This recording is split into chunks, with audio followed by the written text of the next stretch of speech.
Muy buenas noches a todos los colegas y amigos que hoy se encuentran en esta reunión.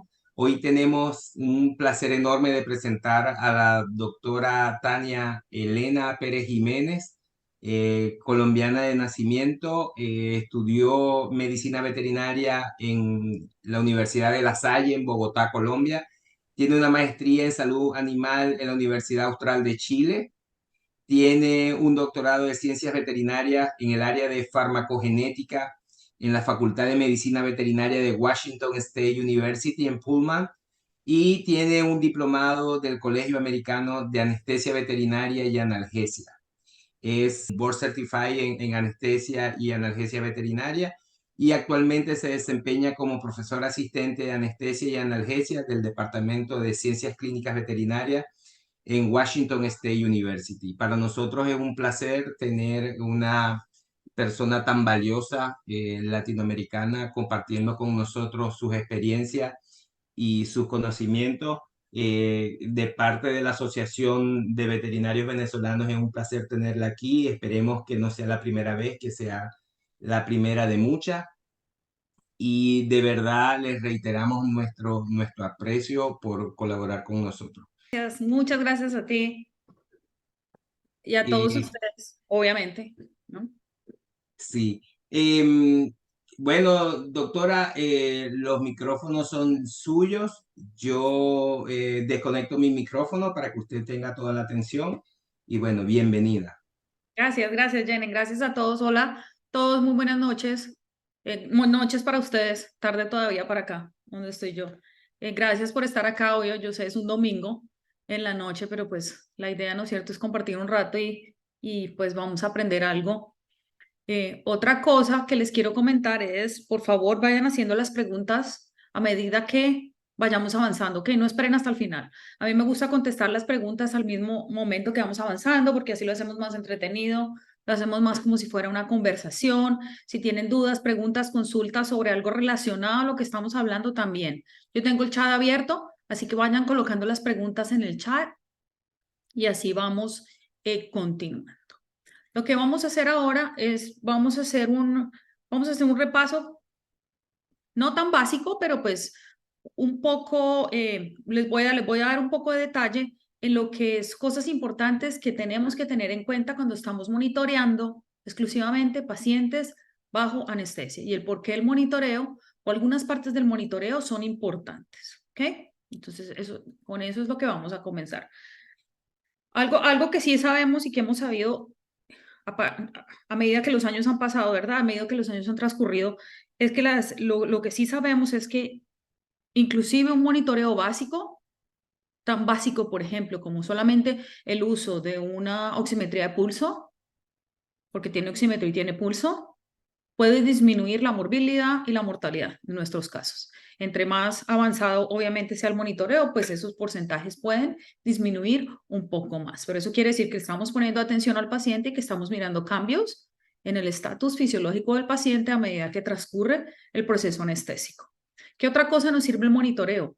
Lógicamente, con el monitoreo, si estamos monitoreando y estamos poniendo atención a estos cambios, podemos detectar de manera temprana cualquier cosa. Si hay alteraciones de la presión sanguínea, ¿correcto? Si hay alteraciones de la temperatura, qué está sucediendo con el oxígeno, qué está sucediendo con el CO2. Todos esos cambios los podemos determinar en nuestros monitores, ¿verdad? Multiparamétricos. Lo que dije al principio, no es necesario utilizar equipos especializados. ¿Con qué podemos hacer monitoreo? Con nosotros mismos, inclusive con con un estetoscopio. Eso ya es parte de un monitoreo. Con un estetoscopio podemos escuchar el corazón, podemos escuchar el tórax, con nuestras manos podemos tomar el pulso, mirar la calidad del pulso, podemos mirar el color de las membranas mucosas, ¿verdad? Podemos determinar el tiempo de llenado capilar. Hay muchísimas cosas relacionadas con monitoreo que nos pueden ayudar a determinar la condición del paciente sin necesitar equipos de monitoreo avanzados. ¿Okay? El hecho de que, no tengo un monitor, entonces no puedo hacer monitoreo, no. Eso no es una exclusividad. Pero si tenemos monitoreo, pues mejor, ¿no? ¿Verdad? Porque el monitor trabaja con nosotros y por nosotros. Entonces, el monitoreo va a mejorar la calidad de todos los servicios anestésicos que ustedes estén prestando y pues idealmente, ¿qué queremos? Que un paciente se recupere y que sea una anestesia exitosa. Y que ese paciente no vaya a presentar, lógicamente, complicaciones permanentes debido al procedimiento anestésico. Cuando nosotros estamos tratando de monitorear pacientes, idealmente es qué información podemos obtener cuando estamos monitoreando estos pacientes. Entonces, dependiendo de qué tan invasivo sea ese monitoreo, nos va a decir o nos va a dar ideas de la condición fisiológica de ese paciente. Adicionalmente, también ese monitoreo nos puede estar dando indicaciones de cómo está respondiendo ese paciente a la anestesia. Si vamos bien, si vamos mal, si tenemos que cambiar, todo eso nos lo puede decir. Obviamente hay otras cosas que estamos viendo, es perfusión de tejidos, y cómo estamos viendo perfusión de tejidos por función del sistema cardiovascular, la oximetría de pulso, eso nos puede dar indicaciones de perfusión. Otra cosa que nos puede dar es indicaciones de si tenemos o no que prevenir dolor. ¿Okay? También, obviamente, la información que vamos a obtener de todo esto es qué va a pasar con nuestra recuperación y cuál puede ser la duración de nuestra recuperación. Y pues todos estos parámetros los vamos a utilizar para medir todo ese tipo de cosas. Entonces, ¿cuáles son algunas de las cosas que nosotros vemos? Y estas son cosas simples, entonces lo que yo hice aquí fue dividirlas más o menos como por sistema o como por cuál es el objetivo que estamos monitoreando. Entonces, el objetivo que estamos monitoreando es la circulación, por ejemplo. Entonces, ¿qué cosas podemos mirar en nuestro monitoreo que nos dan una valoración de nuestro sistema circulatorio? La frecuencia cardíaca, la presión arterial sistólica, diastólica y media, que eso o lo mide un Doppler, que es la presión sistólica, o lo mide su monitor multiparámetro que tiene un manguito que está conectado a la presión arterial no invasiva, al oscilométrico, ¿verdad? O tenemos presión arterial invasiva. La oxigenación, que es lógicamente su oximetría de pulso, que es su oxímetro de pulso, pero si tenemos una línea arterial y tenemos acceso a análisis de gases sanguíneos, pues ahí es donde viene la presión parcial de oxígeno. Esto ayuda muchísimo también a determinar si hay hipoxias, pero más importante, si hay hipoxemias. En cuanto a la ventilación, entonces la ventilación es nuestra frecuencia respiratoria, qué está sucediendo con el volumen tidal, y el volumen tidal está más relacionado a si tenemos o no el paciente con ventilación mecánica, ¿correcto? Porque recuerden que una de las cosas que nosotros organizamos en el ventilador es el volumen tidal. Si tenemos de nuevo acceso a análisis de gases sanguíneos, pues pH arterial, recordemos porque el pH, si un paciente está acidótico, recordemos que también puede ser de origen respiratorio por hipercapnia. También podemos determinar exactamente cómo está ese CO2, cómo está ese bicarbonato. Y si ustedes tienen un monitor que tiene capnografía y capnometría, pues su tidal de CO2 o su end-tidal CO2.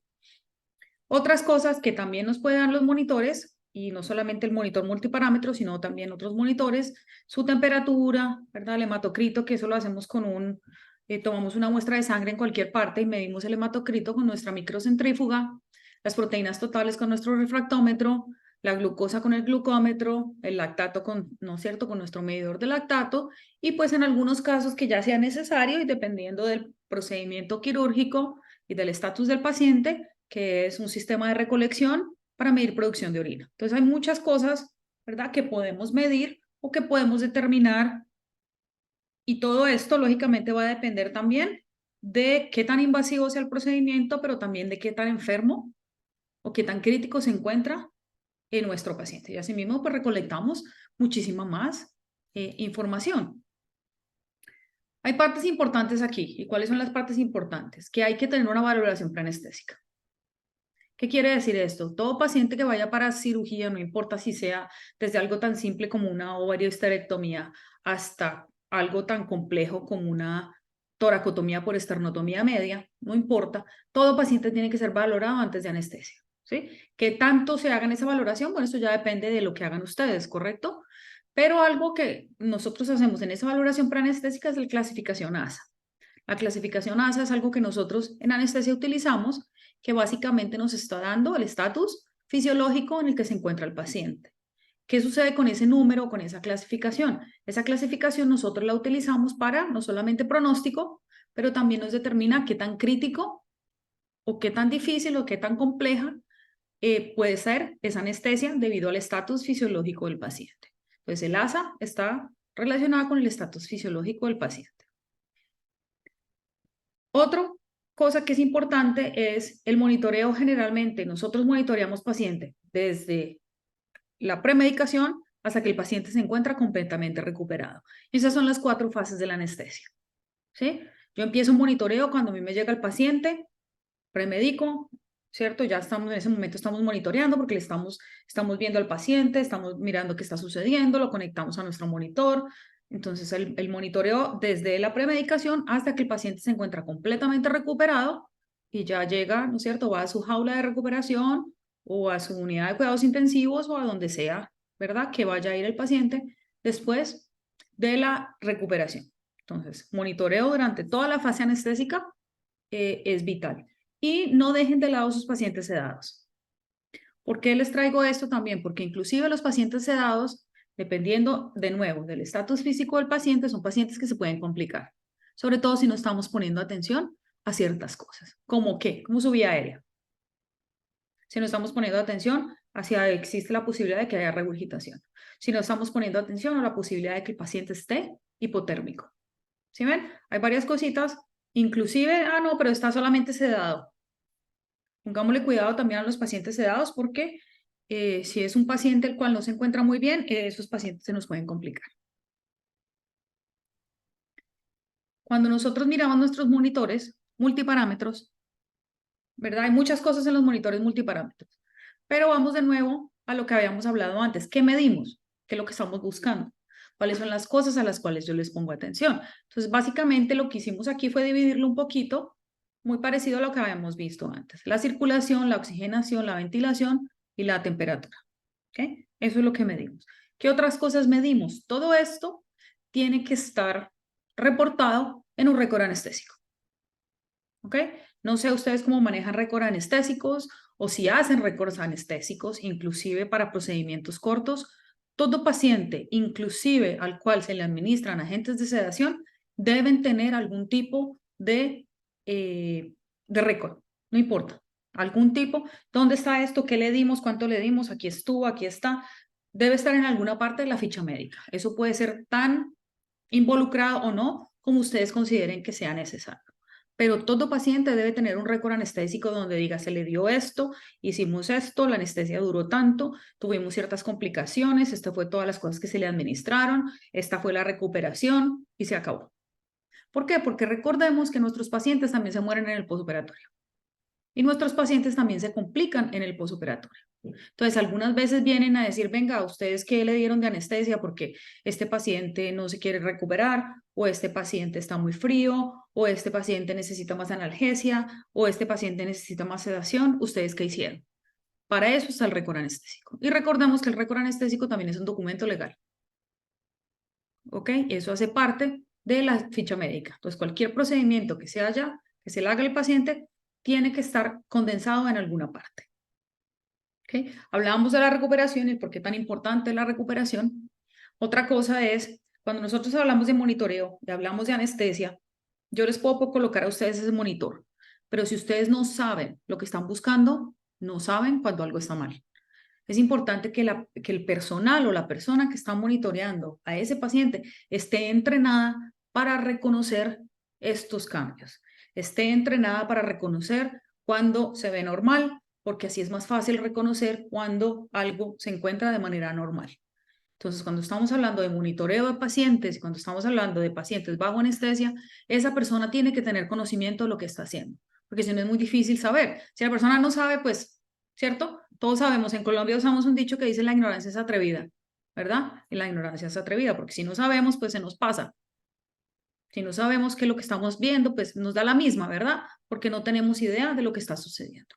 Entonces es muy importante, y ya les había mencionado, se los vuelvo a medir y se los vuelvo a mencionar, inclusive pacientes sedados, debemos tener algún tipo de monitoreo, no importa qué lo que ustedes hagan, inclusive solamente ustedes tocándole el pulso, mirando si está respirando bien, el color de las membranas mucosas, algún tipo de sedación, pero esto ya lo habíamos mencionado anteriormente y se los quiero volver a mencionar porque ya he escuchado historias de terror con pacientes solamente bajo sedación.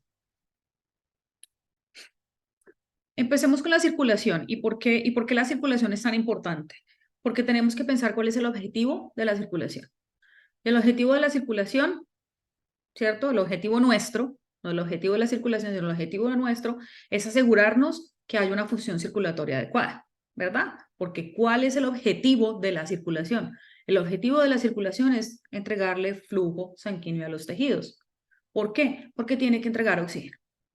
El punto final de la circulación o el punto final de toda esta circulación, perfusión, es la entrega de oxígeno a los tejidos. Nosotros tenemos que hacer todo lo que sea posible porque todos los tejidos reciban oxígeno. Eso es el punto final y es el objetivo primordial del sistema circulatorio. ¿Cómo evaluamos esto? Pues hay varios métodos, ¿se acuerdan? Lo habíamos comentado antes. Palpemos un pulso periférico simple, cualquiera, el que quieran, un dorsopedal, ¿verdad? No que me gusta el femoral, bueno, el que quieran, no importa. Palpemos un pulso periférico, ay, pero tengo un estetoscopio. Bueno, usemos el estetoscopio. ¿Okay? Auscultemos el tórax, el lado izquierdo, el lado derecho, qué está sucediendo, bueno, todo esto. También podemos utilizar el oxímetro de pulso. ¿Por qué? Porque el oxímetro de pulso está basado en pulso y nos está determinando también si está llegando la perfusión a ese tejido en el cual estamos colocando el oxímetro de pulso. ¿Okay? Entonces tiene que haber perfusión en esa área para que el oxímetro de pulso funcione. Pues el oxímetro también nos puede dar indicaciones sobre eso. Tenemos nuestro electrocardiograma, correcto, pero el electrocardiograma, recordemos que nos está dando es función eléctrica únicamente. Los electrocardiogramas, perdón, anestésicos o que tienen los monitores anestésicos no son diagnósticos para problemas estructurales cardíacos. Es muy difícil con un monitor de anestesia, sobre todo como solamente utilizamos 3 derivaciones, decir si hay agrandamiento de cámara, si hay un paciente con dilatación, cardiomiopatía dilatada o cardiomiopatía hipertrófica. Es muy difícil, el monitor no es lo suficientemente sensible como para determinar eso, pero sí podemos determinar cambios en ritmo, ¿verdad? Y cambios en número, arritmias, cambios en la frecuencia, bueno, todas esas cosas sí las podemos decir con el electrocardiograma. ¿Okay? También podemos medir la presión sanguínea, habíamos dicho ya, invasiva o no invasiva, dependiendo del monitor que ustedes tengan. Y pues asimismo, cuando estamos observando estos métodos, asimismo hacemos recomendaciones y las recomendaciones son para que por si hay necesidad de tratar algo, cambiar algo o modificar algo que nosotros estemos haciendo durante el procedimiento anestésico. ¿Okay? Habíamos hablado del pulso, ¿verdad? Palpen el pulso donde quieran, la metatarsiana, ¿verdad? Tenemos la parmal metatarsal, que es la que está parte de atrás. La coxígea también se puede, entonces no dejen de lado sus perritos que tienen la cola larga. Si ustedes colocan los dedos en la parte ventral de la cola, ahí se puede determinar el pulso. En la oreja, perros con orejas grandes, también hay arterias, ahí también se puede palpar. Bajo la lengua, ¿sí? Y la labial. La labial toca meter el dedo dentro de la boca del animal y dentro del labio algunas veces se puede palpar, algunas veces es un poco más difícil, pero también se puede hacer. Entonces hay muchos sitios, ¿verdad? En los cuales podemos, pero cualquiera que sea el método, recordemos que solamente palpando un pulso periférico podemos determinar ritmo y calidad de pulso. Está fuerte y sincrónico, está lo que sea, está débil, está sincrónico con el latido cardíaco, todo ese poquito, todas esas cositas las podemos decir. Otra cosa es, miren el color de sus membranas mucosas. Eso también nos indica perfusión, cómo están las membranas mucosas. En pacientes normales, correcto, deben estar rosa pálidos. Pero miren estos 3 pacientes que les tengo aquí. Ninguno de esos 3 pacientes está normal. ¿Sí? El perro de la derecha está ictérico. El perro de la mitad está un poco pálido, ¿verdad? Yo creo que excesivamente pálido. Ese perrito creo que tenía, ay, ¿cómo es que se llama? Esta inmunomediada que es IMHA, ¿cómo se llama eso? Esa enfermedad inmunomediada la que no tienen plaquetas y no tienen glóbulos rojos y bueno, ese perrito, ¿cómo se llama? El hematocrito de ese perrito estaba como en 10, una cosa así. Entonces, miren esa palidez de membranas mucosas. Si nosotros vemos un paciente que está despierto con ese color de membranas mucosas, ya, ¿verdad? Podemos decir que ese paciente no es normal. También podemos evaluar al mismo tiempo el tiempo de llenado capilar.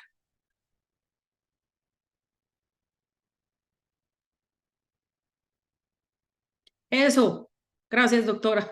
Anemia hemolítica inmunomediada. Doc, no sé si alguien más está teniendo dificultad viendo las imágenes. Yo las veo normales, las veo bien. Yo no sé si alguien tiene inconveniente que lo escriba por el chat. Dice el doctor Alberto, la doctora Griselda también. Se ve perfecto, Doc. De pronto tendrás problema con tu conexión a internet. Si estás de pronto teniendo dificultad para ver las imágenes, Doc, de pronto, si te sales y vuelves a entrar, o puede ser la velocidad de tu conexión también. Sí, prueba en la computadora porque eso también puede ser. Y entonces, pues, ¿verdad? Podemos evaluar varias cosas solamente mirando también adicionalmente al color de las membranas mucosas. Hablábamos de la auscultación, utilicemos nuestros estetoscopios, si no podemos utilizar otro estetoscopio, el Doppler, a los que les gusta el Doppler, a mí me encanta el Doppler, porque el Doppler no solamente nos ayuda para presión arterial, pero también nos ayuda a escuchar, ¿correcto? Podemos estar escuchando el latido cardíaco. Y en pacientes bajo anestesia, si no estamos trabajando con la vía digestiva, utilizamos los estetoscopios esofágicos. Estos estetoscopios esofágicos son bastante buenos también. Entonces hay muchas cosas. Recordemos que también con la oximetría de pulso, por eso se llama oximetría de pulso, el oxímetro de pulso no solamente nos da la saturación de la hemoglobina, sino que también nos da pulso. ¿Correcto? Entonces también tenemos pulso de ahí mismo. Entonces tenemos varias maneras de determinar y recordemos que el oxímetro de pulso es una de esas cosas que se puede utilizar en cualquier especie y se puede colocar en cualquier parte donde haya una mucosa, donde haya tejido que no esté pigmentado. Cualquiera, colóquenlo en donde sea, en la lengua, en el labio, colóquenlo en el prepucio, coloquémoslo en la vulva, coloquémoslo, doblémosle la oreja hacia adentro, pongámoslo en la oreja, eso se puede colocar en cualquier parte. Mientras haya tejido que esté irrigado, ¿sí? Mientras haya flujo de sangre, en ese tejido se puede colocar un oxímetro de pulso, ¿ok? Entonces son técnicas, es una técnica que es bastante valiosa. Entonces, hablemos un poco más en detalle de la oximetría de pulso y el por qué es una técnica tan valiosa. Uno, primero que todo, es una técnica que no es invasiva, ¿sí? ¿Qué nos está diciendo esto y por qué lo llamamos oximetría de pulso? Le llamamos oximetría de pulso porque nos está, uno, dando la saturación de la hemoglobina en la sangre arterial y nos está dando la frecuencia de pulso porque está detectando, ¿cierto?, el pulso en esa arteria periférica. Entonces, como las arterias son las que nos dan el pulso, precisamente por eso es que tenemos una frecuencia acompañada con la oximetría de pulso. Si ustedes leen las guías de AHA y si han leído las guías de AHA, miren las últimas guías de monitoreo, son bien entretenidas y están bien hechecitas, es un estándar de cuidado, el monitorear a nuestros pacientes bajo anestesia. Recordemos que también, adicionalmente, con el oxímetro de pulso podemos evaluar la circulación y la ventilación vía el procedimiento de la oxigenación, como lo habíamos mencionado antes. Recordemos, desde que ustedes comienzan con el paciente hasta que el paciente se encuentre completamente recuperado, y esto puede ser una suplementación a sus pacientes que están bajo sedación. ¿Se acuerdan? Lo que habíamos hablado a pacientes a sedación. Una cosa que sí les voy a contar es recuerden que hay varios dispositivos disponibles para esta función, ¿sí? La manera como los dispositivos operan es la misma, pero hay diferentes tipos de dispositivos. Y recordemos que es básicamente un sensor que está designado ya sea para reflejar luz, por eso vemos algunas veces cuando miramos los oxímetros de pulso, ¿cuál quiere comprar? ¿Quiere comprar el de la reflectancia o el de transmitancia? Y uno, ay Dios mío, pero ¿cómo así? Bueno, no se preocupen. ¿Cuál es la única diferencia? ¿Dónde se encuentran colocados los detectores? ¿Dónde se encuentran colocadas la fuente de luz y la fuente de recepción de la luz? Esa es la única diferencia en un oxímetro de pulso. ¿Ok? Esa es la única diferencia. Escojan un sitio, el que quieran. Aseguremos que hay una perfusión, ¿verdad? Que hay una perfusión tisular adecuada. Y básicamente toda la información que nos está dando el dispositivo o el aparato es basada en emisión de luz. Esa luz se transforma en una señal eléctrica. Entonces la luz le pega, ¿verdad?, a la hemoglobina cuando está pasando el pulso y esto le manda una señal al sensor y eso nos da un porcentaje, ¿sí? ¿Qué porcentaje? Es de la hemoglobina que está saturada con oxígeno o lo que se conoce también como oxihemoglobina, comparado con el total de la hemoglobina, porque acuérdense que también hay hemoglobina que no está oxigenada. Entonces, si tenemos un 97%, eso nos quiere decir que el 97% está cargando oxígeno y se trae un 3%. No. Pregunta al doctor David, ¿el mejor lugar para tomarla? Doc, el mejor lugar para tomarla es el mejor lugar dependiendo del procedimiento quirúrgico y el acceso que tú tengas a tu paciente. Esa es la respuesta más corta. Porque algunas veces, por ejemplo, decimos, sí, el mejor lugar es la cabeza, y se están haciendo cirugías en la cabeza. Entonces no podemos ponerla en la cabeza, ¿verdad? Entonces ya nos toca irnos hacia parte de atrás. Entonces, si nos vamos ya hacia la parte de atrás, piensa en sitios de pronto como el prepucio o la vulva, porque esos sitios son mucosas, ¿verdad? Y son bien perfundidos. Entonces, en el prepucio o la vulva se puede colocar. Otro sitio es, por ejemplo, si no tenemos acceso por la posición del paciente, es en el espacio interdigital. Entonces, recordemos que como los perritos tienen la piel en el espacio interdigital, si son pacientes que tienen piel que no sea pigmentada, ahí lo puedes colocar también y funciona bastante bien. Como un espectrofotómetro, sí, doctor, algo así parecido. ¿Sí? Exactamente, porque es una fuente de luz, ¿verdad? La fuente de luz transmite y recordemos que no es necesariamente una fuente de luz, sino que esto es basado en captación de señal de luz.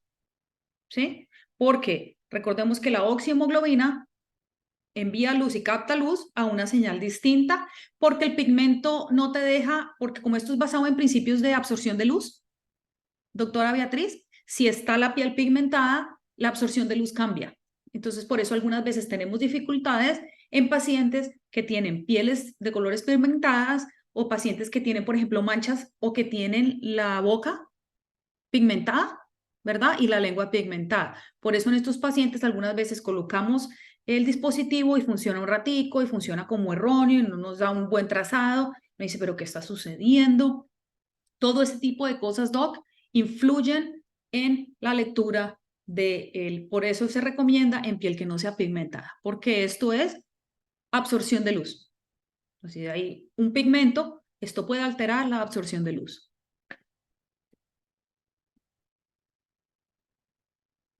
Entonces, lo que habíamos comentado es frecuencia de pulso y saturación son determinados con este dispositivo. Y miren que los dispositivos vienen de muchas formas, de muchos tamaños, pero entonces lo único que tenemos que, pongámosle atención, ¿verdad? Es qué tipo de sensor tenemos, ¿sí? Los más conocidos, ¿verdad? ¿Hay alguna diferencia cuando lo colocamos en un dedo con el hueso involucrado o solo en una mucosa? No, no porque recordemos que los humanos lo hacen con el dedo. Mientras pase una arteria por ahí, no importa. Doc, mientras pase una arteria por ahí, no hay absolutamente ningún problema, Doc. Mientras, lo que te digo, mientras, sí, claro, se puede colocar en el dedo, lo que pasa es que los dedos de nuestras mascotas son como tan corticos que esos de dedo no los podemos colocar en nuestras mascotas, pero mientras haya una arteria entre medio de ese hueso, no importa, Doc, te funciona. ¿Okay? Entonces, miremos el dispositivo que nos dieron. Si ustedes miran la foto que está en toda la mitad, ahí estas son los dos tipos de sensores que tenemos. Si ven uno que parece que tuviera como dos ojitos, ¿cierto? Ese es el que refleja y el que va la luz a través, ese es el que transmite. ¿Ok? Esa es la única diferencia. Esos sensores se pueden cambiar. Compren el pequeño, dependiendo del tamaño de perrito que ustedes tengan, compren el más grande y los dispositivos son tan simples como un dispositivo que nos muestra solamente la saturación y la frecuencia cardíaca, hasta un dispositivo complejo como el que ven ahí en la foto de la derecha, que es un máximo.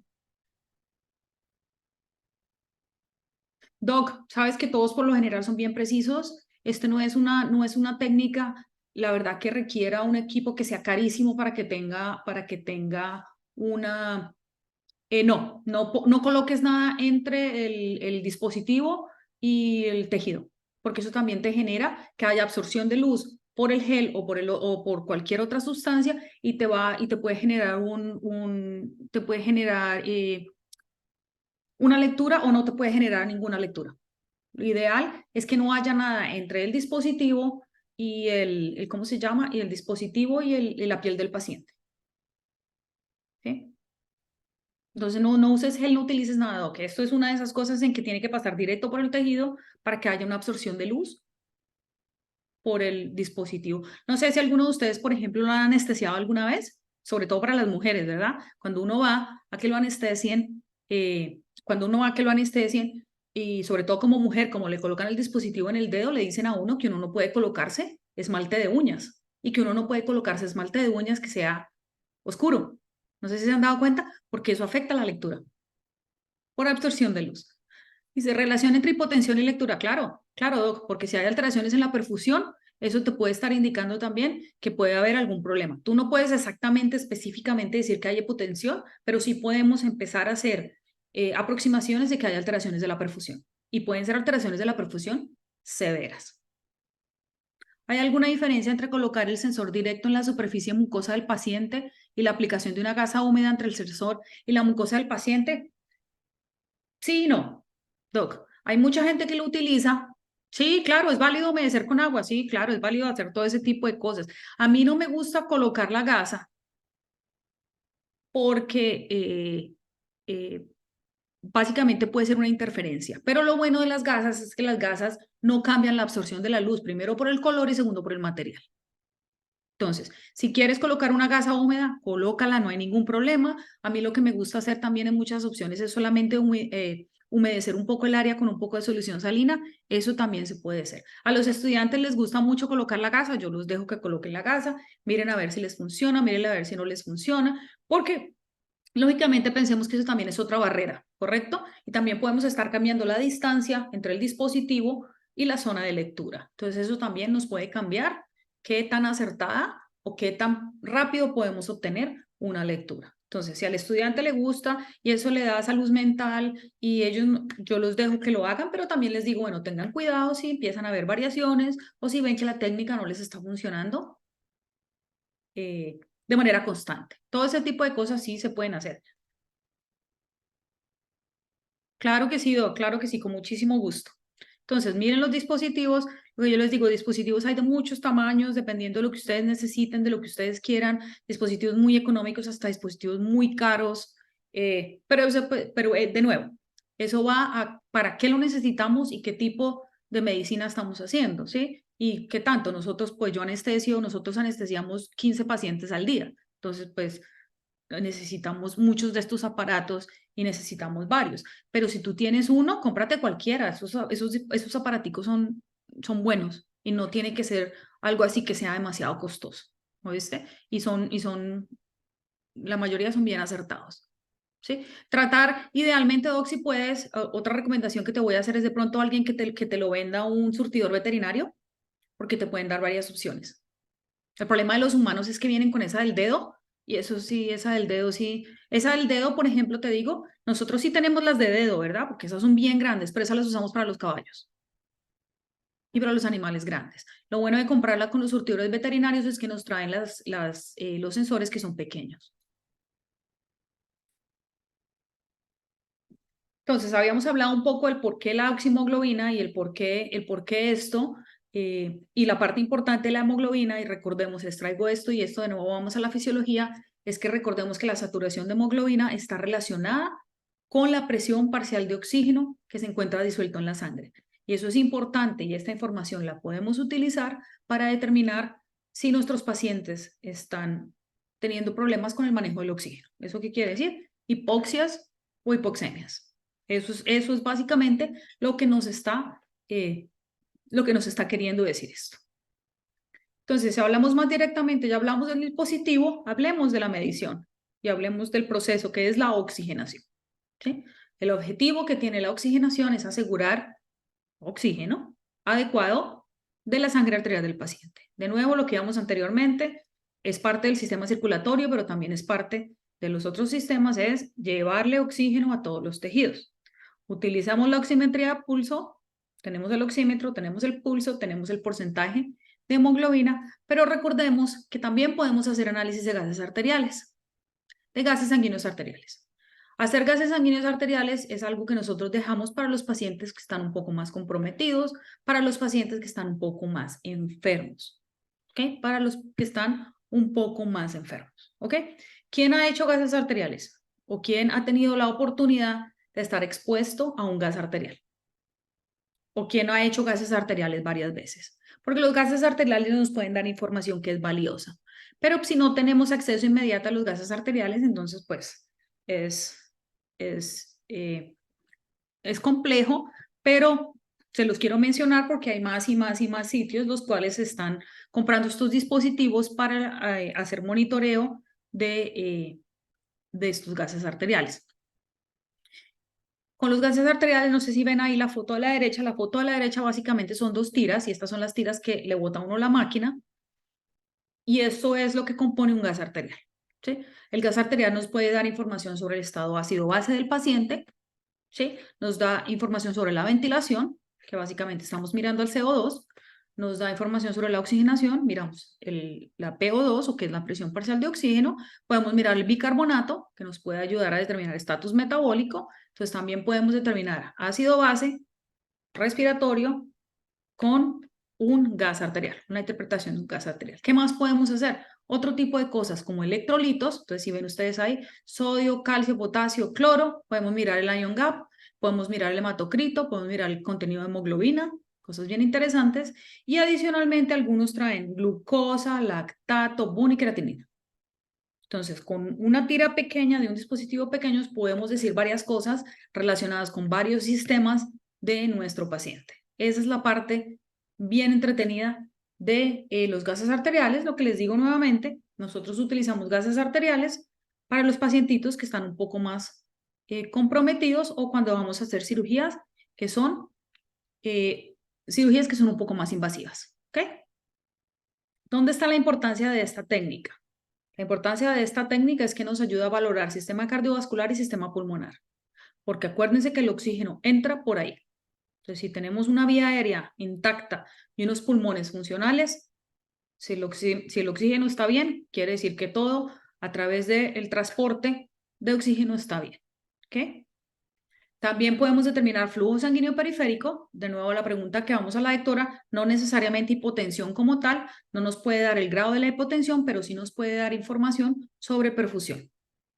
¿Es compatible un paciente con mucosas pálidas y una saturación de oxígeno del 96? Sí, claro, doctor. Un paciente al cual usted le ha administrado un alfa-2 agonista.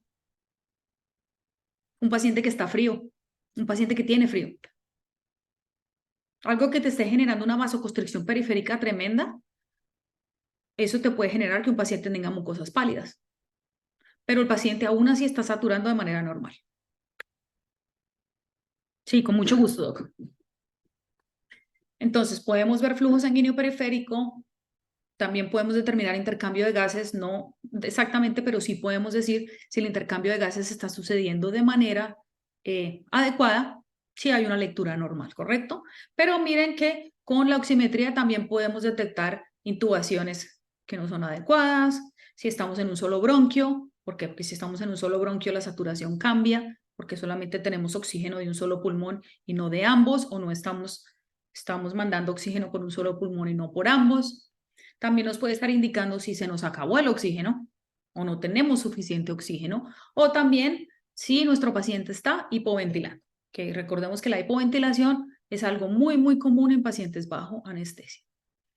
Colóquenla lo antes posible en su paciente y hasta la recuperación.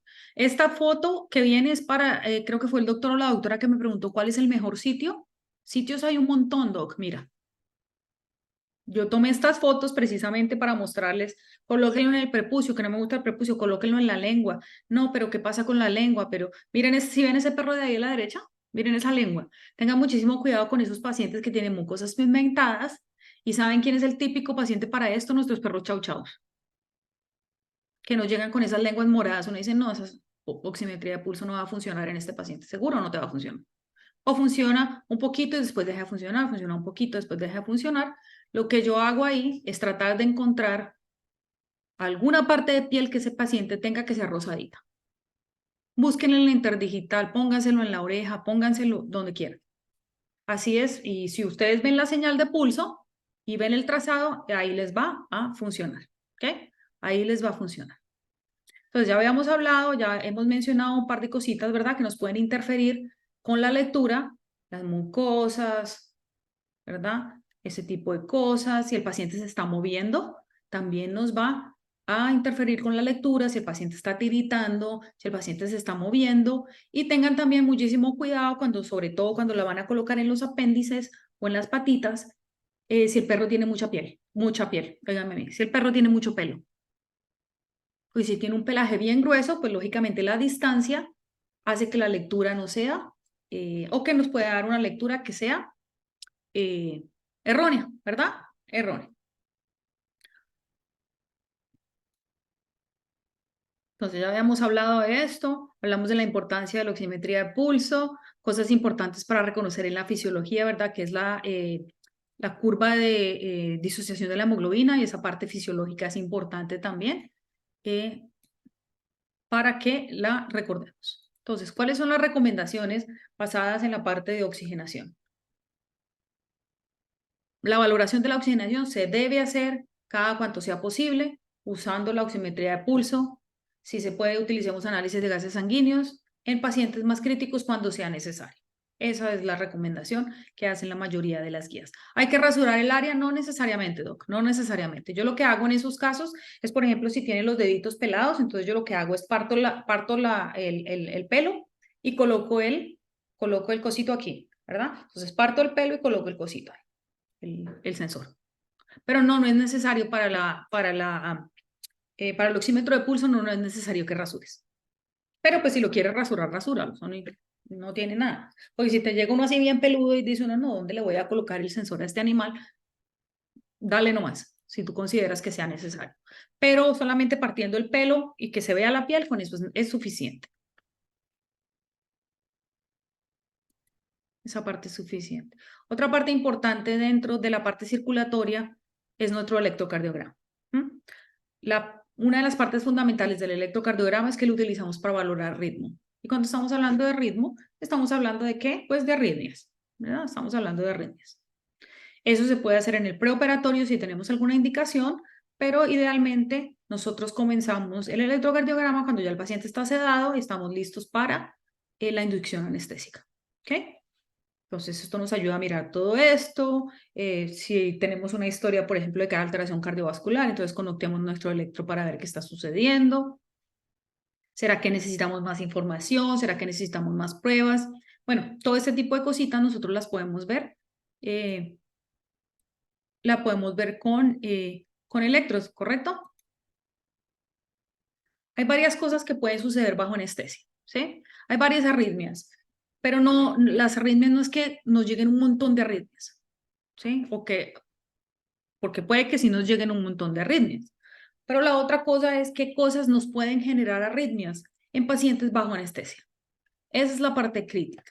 Porque si el paciente tiene una condición preexistente, pues ya por lo menos tenemos una idea, ya sabemos. Pero recordemos que no solamente eso, sino que hay medicamentos que pueden generar arritmias o que pueden darnos la posibilidad de que se generen arritmias, y la estimulación quirúrgica como tal también puede generar arritmias. Cuando tratamos una arritmia, única y exclusivamente, o la forma como yo veo esto es si la arritmia me está afectando el flujo, si la arritmia me está afectando la perfusión. Básicamente es si hay una disminución del gasto cardíaco. Otra cosa es si esta arritmia es sostenida y si esta arritmia tiene la posibilidad de iniciarme otra arritmia. ¿Okay? Básicamente, si esta arritmia puede hacer que esta arritmia se vuelva peor. Así es como yo más o menos veo eso. Algunas de estas arritmias, y si el paciente ya la tiene por su condición preexistente, puede ser necesario que algunas de estas cosas deban tratarse antes de la anestesia. Aquí es donde la parte de la estabilización antes de la anestesia es algo primordial. ¿Okay? ¿Qué paciente es el típico ejemplo de esta situación de que debe tratarse antes de anestesia? Es el paciente que tiene alteraciones electrolíticas, ¿sí? Entonces, si a ustedes les llega a su paciente, ustedes están en su turno de sala de emergencia, ¿no es cierto? Un domingo en la noche, y les llega su gato bloqueado, ¿sí? Ustedes ven su gato bloqueado. Cuando digo bloqueado es porque tiene, ¿verdad? Tiene bloqueada su vía urinaria, perdón. Porque tiene cálculos urinarios, ¿correcto? Entonces llega el gato con su cálculo urinario, la vejiga está gigante, el gato lleva 24 horas sin orinar, le duele el abdomen, no ha tomado agua, el gato está como deprimido, y ustedes empiezan a hacer su examen físico y ustedes empiezan, aquí hay algo que no me llama la atención, ¿qué está pasando? Este gato porque está bradicárdico. Ya cuando ustedes vean eso, ese paciente anestesiarlo así nomás es una complicación tremenda. ¿Okay? Entonces miren ese tipo de cositas, tengan cuidado con las alteraciones electrolíticas, específicamente alteraciones, ya sea alteraciones significativas de calcio o alteraciones significativas de potasio, son algunas de las cuales nos traen a nosotros mayores complicaciones bajo anestesia. ¿Okay? ¿Qué otros fármacos o inducidas por fármacos? Las fenotiacinas y específicamente la cepromacina en dosis muy altas, en vez de ser antiarrítmico se vuelve proarrítmico. Los alfa-2 agonistas, eso ya lo sabemos, la dexmedetomidina es ideal para esto, ¿verdad? Las bradicardias, los bloqueos auriculoventriculares de segundo grado, los opioides puros MU o agonistas de los receptores MU porque incrementan el tono vagal, el tiopental también, aunque ya el tiopental aquí en los Estados Unidos no lo tenemos disponible, pero en Latinoamérica todavía existe el tiopental. ¿Ok? ¿Qué otras cosas también nos pueden generar arritmias bajo anestesia? Alteraciones significativas del CO2, o sea, pacientes que están demasiado hipercápnicos o tienen CO2 muy elevados, pacientes con estados de hipoxemia, y porque el oxígeno también es tan importante, cuando el oxígeno está muy bajo, cuando su pH está en extremos, pacientes con trastornos severos del sistema nervioso central, pues ¿por qué? Pues porque los centros cardiomotores se encuentran en el cerebro y en el tálamo, en la médula espinal básicamente, ¿verdad? En el tallo cerebral. Si ya el paciente tiene una enfermedad cardíaca subyacente y cualquier reflejo autonómico de manipulación quirúrgica. ¿Okay? Cualquier, ¿qué estamos haciendo? ¿Qué tipo de cirugía estamos desarrollando? Pero si miramos en manera general, bradicardias, ¿verdad? Taquicardias y nuestras típicas contracciones ventriculares prematuras.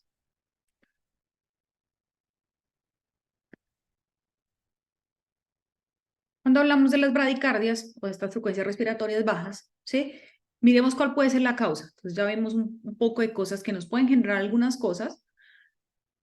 Pacientes muy profundos, con unas profundidades anestésicas elevadas o demasiado profundos, y esto generalmente es por sobredosis. Esto genera bradicardias, incrementos del tono vagal, ya sea por fármaco o ya sea por estímulo quirúrgico. Entonces tengan cuidado con cualquier procedimiento que se haga en la cavidad abdominal. Cualquier procedimiento que se haga en la cavidad abdominal puede tener la posibilidad de incrementar su tono vagal y también en el cuello. ¿Okay? También en el cuello. Entonces cualquiera de este tipo de cosas, y en el cuello, y me falta uno, el ojo. ¿Ok? El ojo. Entonces, el ojo. ¿Ok? ¿Cuál es el problema? Si es una bradicardia muy severa, como hay alteraciones en llenado, pero también en eyección, es la disminución del gasto cardíaco. ¿Ok? Recordemos que la bradicardia también puede abrir la puerta para que se presenten otras arritmias, y esto sucede a medida que se va enlenteciendo más y más la frecuencia. ¿Ok? Generalmente tratamos, ¿y cuál es el tratamiento? Es si podemos identificar la causa y lo tratamos. Pero la mayoría de estas bradicardias, si podemos determinar un poco la causa, responden a anticolinérgicos. Su atropina, su glicopirrolato, y responden a eso. Y ya si el paciente no responde a anticolinérgicos, pues ahí ya nos tenemos que ir a fármacos como los beta-agonistas, y si esto es una emergencia, el uso de la epinefrina. ¿Okay? El uso de la epinefrina. Las taquicardias, pues que es el problema opuesto, generalmente es dado porque el paciente tiene una anestesia que está un poco ligera, ¿sí? Puede ser inducida también por fármacos, los anticolinérgicos que ya acabamos de mencionar, puede ser un reflejo a una hipotensión severa. Entonces recordemos que cuando hay una hipotensión marcada, ya sea por pérdida o por vasodilatación, no importa, si la presión arterial disminuye como reflejo, y como reflejo vasoreceptor, la frecuencia cardíaca va a incrementar. La hipercamia, cuando las hipercamias son severas, ¿por qué? Porque el CO2 tiene la capacidad de estimular el sistema nervioso simpático. Entonces, pacientes hipercámnicos severos se pueden volver taquicárdicos igual. ¿Cuál es el problema de unas taquicardias marcadas? Que como el corazón está trabajando tanto, está trabajando tan fuertemente, es el consumo de oxígeno miocárdico. Recordemos que las taquicardias también se pueden transformar en otras taquicardias. ¿Sí? Una taquicardia sinusal se puede transformar en una taquicardia ventricular, que se puede transformar en una fibrilación ventricular. Todo ese tipo de cosas. Entonces, y pues lógicamente tampoco hay, o también hay alteraciones del volumen de eyección y de gasto cardíaco, por lo rápido que va la frecuencia. Entonces, ¿cómo tratamos? Pues si podemos de alguna manera también evaluar cuál es la causa general, ¿sí? Si es anestesia, profundizamos; si es dolor, tratamos; si es hipotensión, tratamos la hipotensión; si es relacionado con volumen, tratamos el volumen, y en algunos casos, si las taquicardias son malignas, podemos necesitar el uso de antiarrítmicos, y ahí es donde los beta bloqueadores funcionan bastante bien, si son taquicardias. Y si son sobre todo taquicardias de tipo ventricular, también funcionan para taquicardias de tipo supraventricular. Entonces ya puede ser necesario, si no la podemos controlar, el uso de sustancias antiarrítmicas. Y recordemos las contracciones ventriculares prematuras, causas de contracciones ventriculares prematuras todas. Un montón, hay muchísimas. Acidosis, hipoxias, hipercamias, dolor, bueno, hay un montón. Contusiones miocárdicas, tengan cuidado con sus pacientes con accidentes vehiculares. Si hay contusiones miocárdicas, entonces uno los conecta al electrocardiograma y de repente ve las contracciones ventriculares prematuras que aparecen. Puede ser inducida por medicamentos, alteraciones en el equilibrio simpático. El problema es el mismo, que se transforme en otra arritmia que sea peor. ¿Okay? Ese es el peligro. Si ven muchas arritmias, van a haber arritmias de todo tipo, arritmias de todo caso, evaluemos cuál puede ser la causa, cuál es el problema que se nos puede estar generando, el por qué se puede estar generando esa arritmia, y asimismo es donde empezamos a determinar qué tipo de tratamiento vamos a generar. ¿Qué más está relacionado con el sistema circulatorio? Algo que no hemos mencionado es la presión sanguínea. Y yo sé que alguien había hecho una pregunta sobre la hipotensión. La mejor manera, una de las mejores maneras de evaluar la hipotensión es midiendo la presión sanguínea. Si no estamos midiendo la presión sanguínea, es difícil hacer una aproximación o un acercamiento. Sí, podemos asumir de pronto que el paciente está hipotenso, sí, pero ¿qué tan hipotenso está? Si no tenemos una manera de medirlo, eso se vuelve un poco complejo y se vuelve un poco difícil. ¿Cómo se puede medir la presión sanguínea? Pues hay varias maneras, ¿correcto? ¿Verdad? Ya habíamos mencionado, si tienen oscilométrica con su monitor, conectamos el manguito, pero Doc, no tengo monitor, ¿tiene un Doppler? Con un Doppler recordemos que también se puede medir presión arterial, aunque únicamente estamos midiendo la sistólica, inclusive solo con eso podemos hacer aproximaciones a la hipotensión. Doc, ¿me estás preguntando la mejor manera o la manera más acertada de medirla? Porque si estamos hablando de maneras acertadas de medirla, la presión arterial invasiva es tu estándar de oro para medir hipotensión. Una cosa, ¿no? Para medir hipotensión. Estamos hablando de presión sanguínea. Hipovolemia, eso es otra cosa. Entonces, ¿el volemia nos va a generar hipotensión? Sí, puede ser. La pregunta, doctor Juan, que nos debemos estar haciendo es ¿cuál es la causa de la hipovolemia? Porque un paciente puede estar hipovolémico, una, porque está extremadamente vasodilatado. Doc, ¿cómo identificar los distintos orígenes de hipotensión? Doc, esa es otra clase completa para poder saber qué medicamento usamos. Pero ya déjame, ya te doy una respuesta, más simple y sencilla a eso. Déjame hablar, terminamos con el doctor Juan. Entonces, hablábamos de eso, ¿sí? Entonces estamos hablando de pérdida de volumen como tal. ¿Cierto, Doc Juan? Eso es lo que tú quieres saber. Recordemos que el volumen se puede perder de varias formas, ¿sí? Tú puedes perder el volumen hacia afuera, y cuando estoy hablando de hacia afuera es porque lo estamos viendo, el paciente está perdiendo sangre de manera exagerada o está perdiendo sangre a otros espacios, que es que, por ejemplo, el paciente digestivo, ¿sí? El paciente con su cuerpo extraño y empieza a vomite y vomite y vomite y vomite y vomite. Ese paciente también está perdiendo volumen. Ese paciente también puede estar hipovolémico.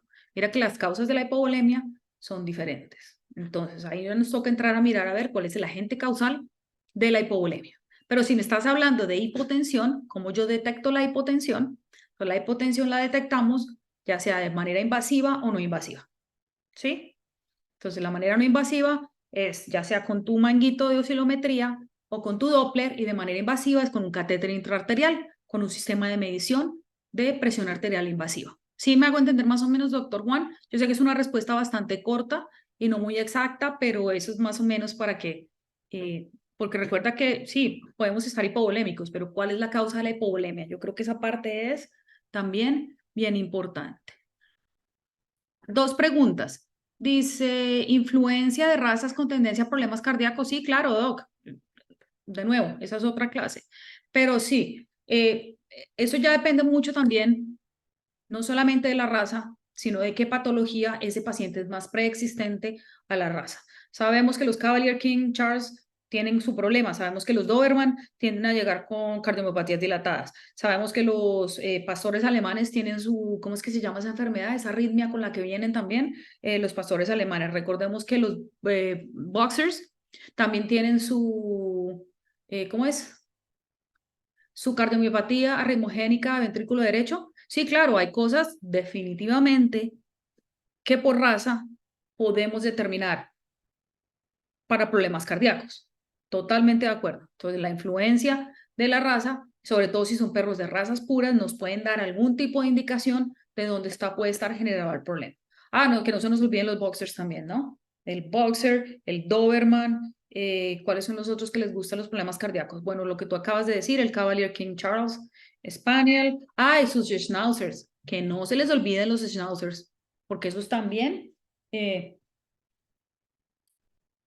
esos schnauzers también desarrollan problemas, pero los schnauzers no son tanto problema estructural, sino de ritmo.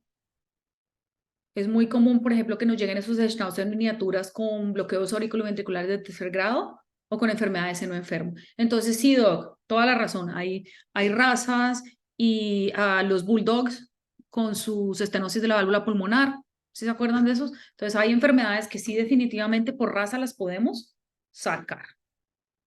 Doc, ¿cómo identificar los distintos orígenes de hipotensión para poder... Era lo que íbamos de nuevo, Doc, doctor Marín. A la pregunta es, ¿qué está generando la hipotensión? Y de esa misma manera la tratamos. Entonces, sabemos que hay hipotensión. Recordemos que las causas de la hipotensión son variadas, pero básicamente se basan en o está el paciente muy vasodilatado o está el paciente perdiendo mucho flujo, volumen, a hipovolemia, a la que veníamos. ¿Sí? Si es debido a vasodilatación, entonces hay varias cosas que podemos hacer y recordemos que sí, la vasodilatación es común. ¿Por qué? Porque la anestesia causa esa vasodilatación, ¿verdad? Los agentes inhalados, el propofol, la alfaxalona, todos esos agentes causan vasodilatación. Entonces, básicamente la manera como yo hago el acercamiento, doctor Andrés, a las hipotensiones bajo anestesia es de la manera siguiente. Miro al paciente, ¿no? Miro a ver qué estamos haciendo. Puedes hacer varias cosas en ese momento. Una, disminuir tu anestesia. Entonces, cuando digo disminuir tu anestesia es disminuye tu anestesia inhalada o tu anestesia total intravenosa. Esa es una, ¿verdad? Dos es fluidos, ¿sí?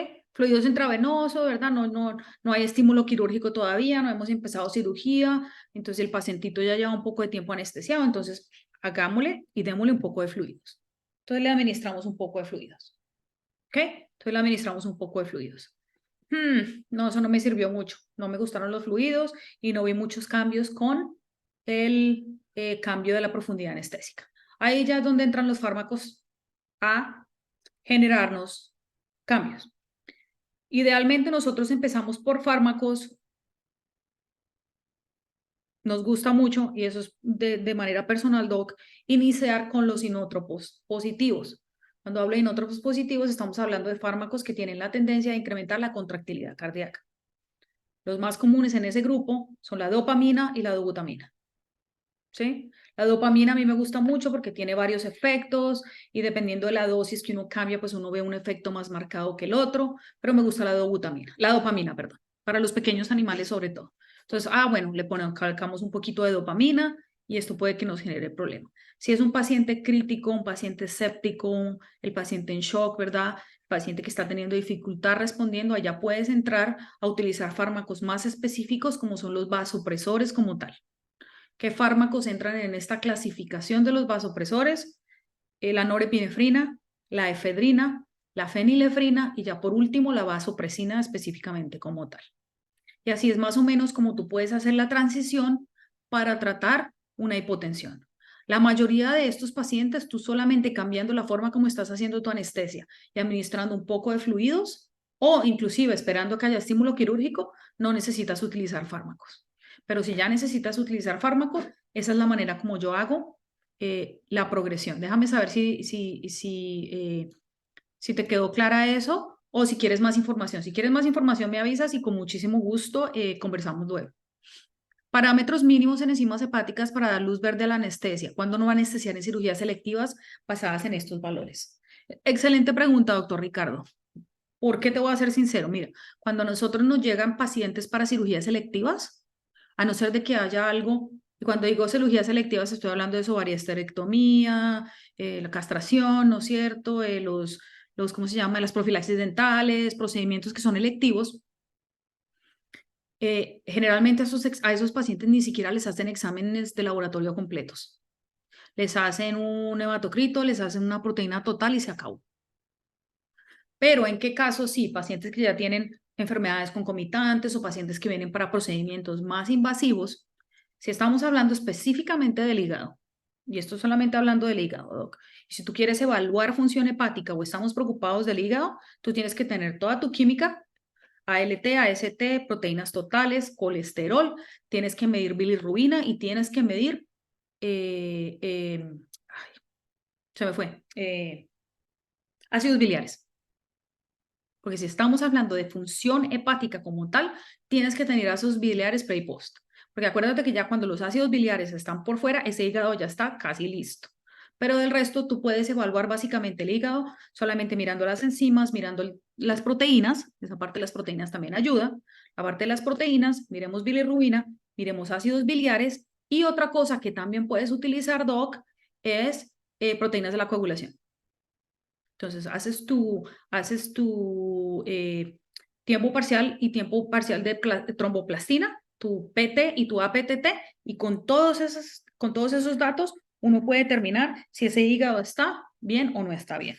Muy raro, ¿verdad? Que nos llegue, cuando ya nos llega ese paciente, ¿verdad? Que tiene esos ácidos biliares por el techo, y dice uno, bueno, ya vale la pena inclusive hacerle un procedimiento quirúrgico a este animal o no, porque si ya el hígado lo tiene si el hígado ya lo tiene arruinado, entonces, ¿cuál es el objetivo, verdad? Pero así es la manera, Doc, como yo miro sobre todo esos pacientitos que tienen sus problemas hepáticos. Entonces, cuando yo estoy haciendo la valoración preanestésica y la información no está completa, entonces yo me voy al servicio y les digo, ve, hicimos panel de coagulación, hicimos cómo está, ¿cierto? La PT y la APTT, ¿será necesario que hagamos ácidos biliares? ¿Será que es necesario esas cosas? Entonces, dependiendo de entre más invasivo sea el procedimiento, entonces más invasivo también tú puedes ser en tus exámenes de laboratorio para que obviamente tengas muchísima más información.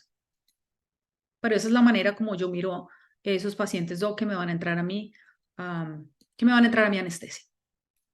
Y esto obviamente tú lo discútelo con tu cirujano. Yo algunas veces me traigo también a los internistas porque pues yo no soy internista, ¿verdad? Yo algunas veces de esas cosas yo no tengo ni idea. Entonces yo consulto con alguien que sepa más que yo, ve, ¿y qué será esto? ¿Qué será lo otro? Bueno, entonces también ayúdate con tus colegas porque ellos también te pueden ayudar, ¿ok? Entonces, cuando hablamos de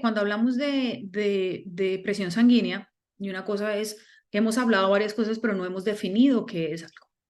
¿Qué es la hipotensión? ¿Cómo definimos nosotros una hipotensión bajo anestesia? ¿O qué decimos nosotros? Este paciente está hipotenso bajo anestesia. Para poder, de nuevo, volvemos a la pregunta que hacía la que si podemos determinar hipotensión con un oxímetro de pulso, podemos decir de pronto que hay alteraciones de la perfusión, pero no podemos decir qué tan severo es si no tenemos alguna manera de medirla. La mayoría de los libros, si ustedes miran la mayoría de los libros, les van a decir, un paciente tiene hipotensión si tiene una presión arterial media de menos de 60 o una presión arterial sistólica de menos de 90, cuando estamos utilizando el Doppler. Esa es la manera más simple, sencilla, para poder determinar qué es una hipotensión. ¿Okay? La manera más simple, la manera más sencilla para hacer ese tipo de cosas. Obviamente, lo que dije anteriormente, la mejor manera, la manera más acercada que nos da información latido a latido es un catéter de presión arterial invasiva. De nuevo, no todo el mundo lo hace, nosotros no los hacemos todo el tiempo, pero esa es la manera más directa, ¿cierto? Que nos da información latido a latido. El resto, su oscilométrico o su Doppler, con ambos pueden utilizar para determinar sus tratamientos y qué más van a hacer, ¿sí? Entonces, monitoreamos. La parte es más común que ustedes vean hipotensiones a que ustedes vean hipertensiones bajo anestesia. Hipotensión, la hipovolemia, las hemorragias, la sepsis. Y ves, Doc, hay muchas otras cosas que pueden causar hipotensión. Una de las más comunes sí es la pérdida de volumen, ¿verdad? Una de las más comunes es la pérdida de volumen, pero también hay otras cosas. Y no solamente la pérdida de volumen por hemorragia, la pérdida de volumen a terceros espacios, ¿sí? La pérdida de volumen al gastrointestinal, la pérdida de volumen al tórax, a las efusiones, ¿verdad? Todo ese tipo de cosas. El paciente escéptico. ¿Por qué? Porque está en colapso cardiovascular. Entonces, todo ese tipo de cosas. ¿El tratamiento a qué va dirigido? ¿Cuál es la causa subyacente? El problema es que hay múltiples variables, ¿correcto? El problema es que hay múltiples variables. Eso es lo que hace tan complejo, algunas veces, el manejo de la presión sanguínea en algunos de estos pacientes, ¿sí? Habíamos comentado, está el uso del Doppler, los catéteres arteriales invasivos, estos se pueden colocar en varias partes, pero una de las áreas más comunes, de las zonas más comunes para colocar catéteres arteriales es la arteria dorsopedal, en el miembro posterior, pero miren que también se pueden colocar en las metacarpianas, en el miembro anterior, se pueden colocar en la cola, si no, el paciente es muy pequeño, en gatos, en perros muy pequeños, también es muy difícil, entonces hagamos el Doppler, ¿sí? O coloquemos nuestras oscilométricas. ¿En dónde? En cualquier apéndice. En la cola, en las patas, eso se pueden colocar en cualquier parte donde haya un área en donde podamos colocar nuestro manguito. ¿Sí? Y esto también va, Doc, la pregunta que tú me estabas haciendo antes. ¿Cómo la trato? Mira, si quieres más dosis específicas de los fármacos, aquí en esta diapositiva. Esta diapositiva es. ¿Sí? Entonces, hablamos de cloquecina hipotensión, hablamos del volumen. Ahí está, mira, comienza con los fluidos. Ten cuidado con tus pacientes que tienen enfermedades cardíacas subyacentes, sobre todo aquellos que son propensos a la sobrecarga de volumen. Ten cuidado con volumen en esos pacientes, ¿sí? Y las terapias inotrópicas que habíamos hablado antes. Me gusta empezar con dopamina, ¿sí? Ese tipo de cosas, o también irnos a los vasopresores. Sustancias como la norepinefrina funcionan bastante bien. Lo bueno de estas sustancias o de estos fármacos es que se pueden utilizar de manera combinada. ¿Qué quiere decir? Que un paciente puede tener más de uno, ¿sí? Entonces empieza con, definamos, empecemos con nuestros cristaloides, voy a darle un poquito de coloides, después me voy a detener la causa de la pérdida, esa parte también es importante, detengamos la causa de la pérdida, sobre todo si son pacientes que están perdiendo sangre, hay que detenerla, si no, no estamos, ¿verdad?, haciendo nada, y después nos vamos a las terapias inotrópicas o vasopresoras, ¿sí? Que son ya las terapias de tipo farmacológico. Entonces ya ahí hay muchas. Si les interesan los otros fármacos de los cuales les hablé, eso no es sino que me digan, o si no, yo le hago llegar yo le hago llegar a Jenen un par de cositas que pueden ser útiles para esto, que es todas las dosis y todo el tipo de cosas de cómo hacer, de cómo utilizar algunos de estos fármacos. ¿Ok? Entonces, si les interesa, me dicen nomás y yo con muchísimo gusto les hago llegar un poco más de información. ¿Ok? Hablábamos de la monitorización de la presión sanguínea, hablamos de que es un estándar de oro, sobre todo la directa, la presión arterial directa, la que es invasiva, más presión arterial directa invasiva. Podemos utilizar también, no solamente para medir la presión arterial, pero para también tomar muestras, ¿sí? Y nos está dando monitoreo continuo. Y nos está dando un monitoreo continuo, ¿ok? Sí pueden haber complicaciones, como todo, tiene sus complicaciones, hay que tener cuidado, hay que tener asepsia cuando se coloca el catéter, hay que tener cuidado que no se desconecte porque el paciente se puede desangrar, se pueden formar hematomas, hay reportes en la literatura de trombosis de partes distales en gatos, pero pues es gatos, esa parte no me parece extraña. Necrosis del tejido distal al catéter. Recordemos que los gatos no tienen buena circulación colateral en los miembros, sobre todo en la parte distal del miembro. Entonces, catéteres arteriales colocados en estas áreas por tiempos prolongados pueden generar cambios en perfusión. Hay un par de reportes en la literatura, por esto raramente es un problema. Y que haya infección porque no se manejó la introducción del catéter de manera aséptica. ¿Ok? La indirecta, que es la no invasiva, que ya les había mencionado un par de veces, una de ellas es el Doppler, y recordemos que el uso del Doppler, como lo ven ahí en la foto de la mitad, mide única y exclusivamente la presión arterial sistólica. Si el Doppler única y exclusivamente nos está dando esto. Tiende a funcionar bastante bien en pacientes de pequeño tamaño, ¿sí? Tengan cuidado pacientes que están muy hipotensos, pero se pueden escuchar arritmias, se pueden escuchar cambios en el ritmo y todo este tipo de cosas se pueden escuchar con el Doppler. Es un dispositivo bastante valioso. Y la oscilométrica, como lo ven en la foto de abajo, conectamos colocamos el manguito, lo conectamos al cable del dispositivo del monitor y pues ahí nos da la lectura. Lo bueno de la oscilométrica es que nos da sistólica, diastólica y presión arterial media. Entonces nos da todas las variables de la presión arterial, ¿sí? Pero tengan cuidado que el paciente tiene que estar completamente quieto. Algunas arritmias nos pueden generar lecturas que son erróneas, pacientes que están demasiado taquicárdicos, deja de funcionar o no funciona muy bien, ¿sí?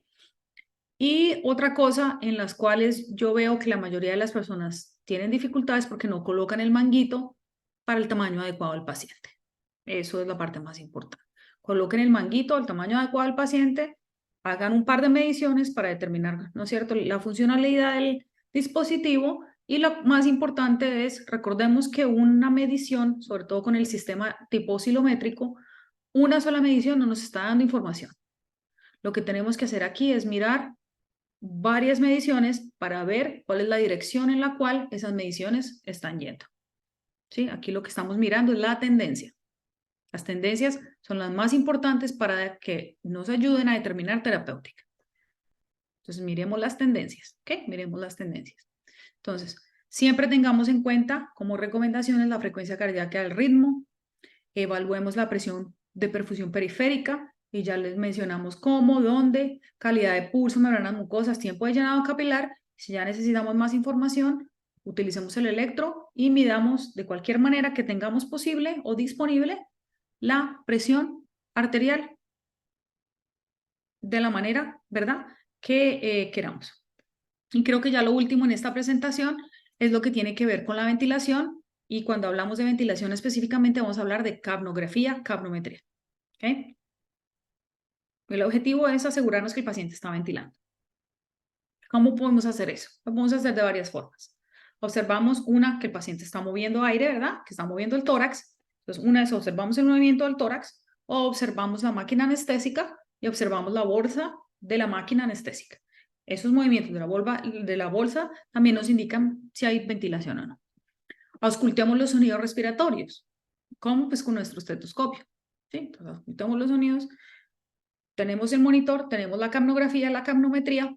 Si ya queremos más información, nos vamos a los análisis de gases sanguíneos y esto ya es algo que es más que todo hecho en el área de investigación, que es la respirometría, y ya algunas máquinas anestésicas que son un poco más avanzadas en tecnología ya nos pueden dar respirometría y esto básicamente nos determina el volumen tidal, cómo está respirando el paciente y bueno, nos da otra información que ya es un poco más avanzada y que no es necesaria en muchos casos. Pero se los menciono porque ya hay muchas más máquinas que nos están dando más de estas opciones y posibilidades.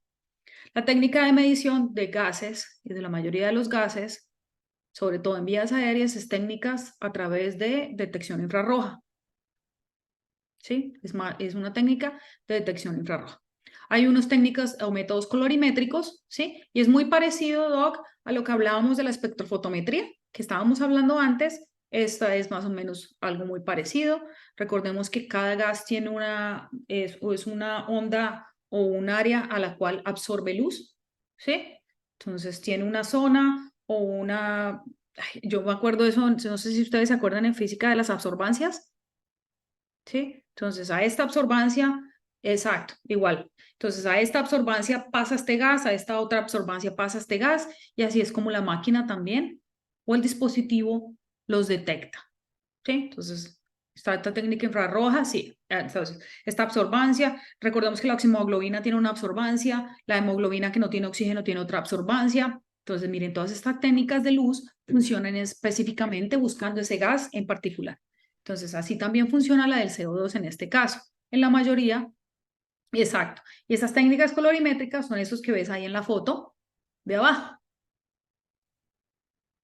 Doc, y los métodos colorimétricos no son necesariamente basados en luz, pero esta técnica colorimétrica también es basada en cambios de luz de un papel. Entonces, no sé si ves ahí en la foto que se encuentra en la esquina inferior derecha, estos son dispositivos para determinar CO2, que se colocan en la vía aérea y se utilizan en pediatría, se utilizan en niños. Lo que pasa es que obviamente son desechables, ¿sí? Y miren la técnica, va cambiando de color a medida que el paciente va respirando. Esto va cambiando de color y nos indica en qué rango se encuentra el CO2. Miren lo interesante. Nunca los he visto, pero los conozco porque los he visto en los libros. Entonces, estos van cambiando de color. Pero lo que nosotros utilizamos o los monitores que nosotros utilizamos son todas técnicas de tipo infrarroja. Lo bueno es que no solamente nos da un número, sino que también nos da una representación gráfica. Y esa es su capnografía. ¿Sí? Capnometría es el número, capnografía es el trazado.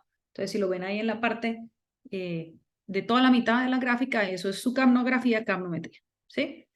Lo importante de reconocer aquí es qué es el CO2, de dónde viene el CO2. Recordemos que el CO2 es producto del metabolismo, hay intercambio a través de la sangre y el alvéolo. Entonces nosotros a través de mirar qué está pasando con el CO2 podemos hacer una diferencia de qué está sucediendo también con el gasto cardíaco, porque recordemos que toda la sangre tiene que pasar por el corazón, tiene que pasar por los pulmones para recoger CO2, entregar oxígeno y viceversa, ¿sí? Y viceversa. Y también nos está indicando si estamos siendo capaces de eliminar el CO2 por la ventilación. ¿Sí? Entonces, estamos siendo capaces de removerlo y eliminarlo si hay cambios en nuestra ventilación. Por eso, pacientes hipoventilados, el CO2 empieza a incrementar. ¿Por qué? Porque se está acumulando y no se puede eliminar. ¿Sí? Entonces, no se puede eliminar. El CO2 en condiciones normales debe estar entre 35 y 45 milímetros de mercurio. Cualquier cosa por encima de 45 a 50 es considerado hipoventilación. Y lo chévere de tener esto es que si el paciente deja de respirar, pues obviamente es cero y nos está indicando, entonces nos puede detectar apneas, pero también nos puede estar indicando problemas a nivel circulatorio. Porque si va a haber un colapso circulatorio, el CO2 empieza a disminuir. Por eso es una herramienta tan útil también cuando estamos haciendo resucitaciones cardiopulmonares. Entonces, estamos hablando de nuestra capnometría, capnografía, ¿sí? Lo bueno es que lo que hablábamos antes es la parte ventilatoria. Y recordemos que hay varios dispositivos y hay varias maneras de hacer eso, ¿sí? Están los dispositivos que se colocan en todo el frente de la vía aérea, que ustedes los van a encontrar en la literatura como los capnógrafos mainstream, porque están dentro de la vía principal. Esos son los que colocamos entre el paciente y el tubo endotraqueal y el circuito, ¿sí? Que es ese dispositivo como el que ven ahí en la parte izquierda. Lo chévere de estos, lo bueno de estos pequeños dispositivos es que nos da el tidal de CO2, la frecuencia respiratoria de algunos que no sé si notan ahí, nos da una grafiquita con la capnografía. Entonces están esos dispositivos, son bien útiles, las lecturas son casi automáticas e inmediatas porque es a medida que va pasando la respiración. Los otros son los side streams. ¿Qué quiere decir side stream? Quiere decir que sale de lado y va a la máquina. Entonces estos son básicamente los que vemos. No sé si notan ahí, hay un dispositivo entre el tubo endotraqueal y el circuito que tiene una manguera, que esa manguera lleva la muestra hasta el monitor y ahí nos da el número y nos da el gráfico. Recordemos que los side streams, la lectura es un poquito más retardada en tiempo. No es tan inmediata como lo es los medidores de mainstream. Pero pues eso es, ¿sí? Eso es la técnica o es la medición, ¿verdad? De la técnica. Entonces recordemos que se pueden ver varias cosas, la gráfica puede tener varias formas, la gráfica puede tener cosas que nos pueden indicar.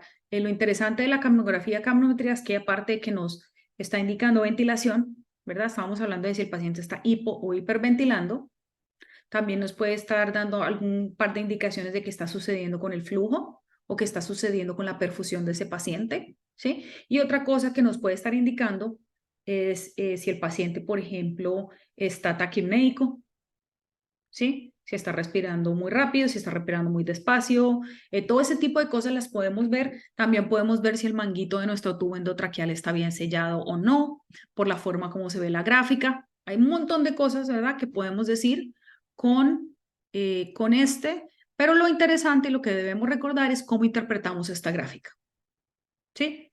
Si la han visto y si la recuerdan, se ve así, ¿correcto? Entonces se ve como una montañita, ahí el punto. Esto tiene varias partes, esta gráfica. Pero recuerden que todo lo que tiene que ver con la parte 2 y la parte 3 es todo lo que tiene que ver con expiración. ¿Sí? La 2 y la 3 es todo lo que tiene que ver con expiración. La 1 es la parte final de la inspiración y es donde está toda la pausa inspiratoria. A medida que va incrementando, ¿sí? ¿Por qué va incrementando y por qué va subiendo el CO2? Pues porque está saliendo el CO2 de las vías aéreas que no participan en intercambio gaseoso, ¿sí? Esa es la primera parte, por eso se ve una subida abrupta, entonces empieza a salir, empieza a cambiar. Recordemos que en esas vías aéreas que no participan también hay CO2, lo que pasa es que el CO2 está estático y no se mueve. Entonces va subiendo, y a medida que va viniendo de las partes más profundas del pulmón, que son las que están encargadas de toda la parte de perfusión, ¿verdad? De intercambio gaseoso, ahí va incrementando, incrementando el número hasta que llegamos a la parte final, donde termina la expiración, y ese ahí es el número, y ahí es donde nos está determinando cuál es su entitled CO2 o su tidal de CO2. Y ese número es el que nos bota la máquina, ¿sí? El que nos da el monitor es ese número ahí en toda la esquina. Ya cuando el paciente empieza a inhalar, entonces hay una disminución abrupta del CO2, porque en el gas inhalado no debe haber CO2. Esa es la parte ahí ya más importante. Entonces, la fase 0 es inspiración, entra el gas fresco de nuevo y ya tenemos el plató, que es la parte plana de la gráfica, que es donde no debe haber CO2, y es la fase inspiratoria. ¿Correcto? Y es la fase inspiratoria. Miren, esta gráfica se ve de muchas maneras. Miren, aquí les puse varios ejemplos. Miren la de la izquierda. Si ven la de la izquierda arriba que tiene esas montañitas, eso es lo que se conoce como oscilaciones cardiogénicas, eso es normal. Es el movimiento de la vía aérea junto con los capilares pulmonares, eso es completamente normal. Si ven la gráfica de la mitad arriba, es un paciente que está intubado, si hay un sello en el manguito, pero no sé si notan el número está muy alto, ese paciente está hipoventilando. El paciente de abajo de la mitad es un paciente normal, una gráfica con apariencia normal. Si ustedes miran la de la derecha, que se ven un poco de montañitas, si ven la montañita más cuadrada o la gráfica más cuadrada, que es cuadrada arriba, ese es un paciente que está en ventilación mecánica. Pero ¿qué está haciendo este paciente? Está respirando contra el ventilador. Entonces, si ven la gráfica más cuadrada y se ve una gráfica más pequeña. La gráfica más cuadrada y se ve una gráfica más pequeña. Este paciente está tratando de ventilar por encima del ventilador. Entonces, esas gráficas de CO2 nos pueden dar y nos dan una información súper valiosa, ¿ok? Súper valiosa. Recomendaciones importantes. Valoramos cualitativamente la ventilación. Se recomienda tener capnografía. La capnografía la estamos utilizando también para las resucitaciones cardiopulmonares, entonces no dejen de lado el monitores, sobre todo si van a comprar o si tienen un monitor multiparámetro que tenga acceso a CO2, ayudan muchísimo. Y si ya queremos confirmar que también está ventilando o no nuestro paciente, ya vienen el uso de análisis de gases sanguíneos arteriales, porque recordemos que el CO2 también lo podemos medir en sangre, y esa parte también es vital. No podemos dejar de lado la temperatura, nunca jamás, hay que siempre medirla. Aseguremos que los pacientes no presenten serias desviaciones de la temperatura corporal normal. La parte es importantísima, sí, importantísimo. ¿Ok? Entonces no dejemos esto de lado. Podemos hacerlo medido con un termómetro rectal, ¿sí? Pero hacemos mediciones intermitentes o podemos colocar el termómetro que viene con el monitor, lo podemos colocar de manera esofágica o lo podemos colocar de manera rectal. Entonces ahí nos va a dar un monitoreo continuo. Recordemos que si no podemos acceder a la boca o a la zona rectal, lo podemos hacer en la zona axilar, pero tenemos que agregar un par de grados para que haya una aproximación equivalente, ¿sí? Sabemos que la anestesia causa hipotermia, porque los fármacos lo hacen, porque la temperatura ambiental, por cavidades abiertas, por intercambio, por más pérdida que ganancia, bueno, por todo ese tipo de cosas. Entonces, recordemos que hipotermias leves se van a presentar, las hipotermias graves es cuando ya nos estamos acercando a los 90 grados Fahrenheit, y ya algo que es menos de 90, eso ya es potencialmente mortal, y eso son algo con cosas que tenemos que tratar de evitar a toda costa, ¿sí? Y las hipertermias, pues mayor a 104, 105, y en los gatos a 106. Entonces ya eso, los que han visto golpe de calor, ¿verdad? Los heat strokes ya son más familiarizados con eso, ¿sí? ¿Cómo calentamos a nuestros pacientes? ¿Cómo se pueda? ¿Sí? Utilicemos nuestras, ¿cómo se llama? Nuestras mantas de recirculación de agua caliente, no sé, al que le gusta el hot dog, al que le gusta el bear hugger, no importa. Utilícenlas todas, utilicen algunas, todo. Lo más cercano a la normotensión garantiza una mejor recuperación. Depende, doc. Depende de la patología del paciente. Depende de la patología del paciente, porque yo he tenido pacientes, sobre todo pacientes sépticos, el paciente que tiene abdomen séptico, los pacientes son hipotensos entrando, durante y después. La normotensión no necesariamente, ¿sabes qué cosas sí te pueden cambiar tu recuperación? ¿Qué fármacos le diste al paciente? ¿Qué tan altamente está narcotizado se encuentra tu paciente? Si tiene problemas metabolizando, qué tan enfermo esté y qué tan frío está. Esas cosas te pueden generar problemas en tu recuperación. ¿Cuáles son los métodos que usted considera son los más efectivos para evitar la hipotermia? Si ves todos esos métodos que están ahí, nosotros los usamos todos.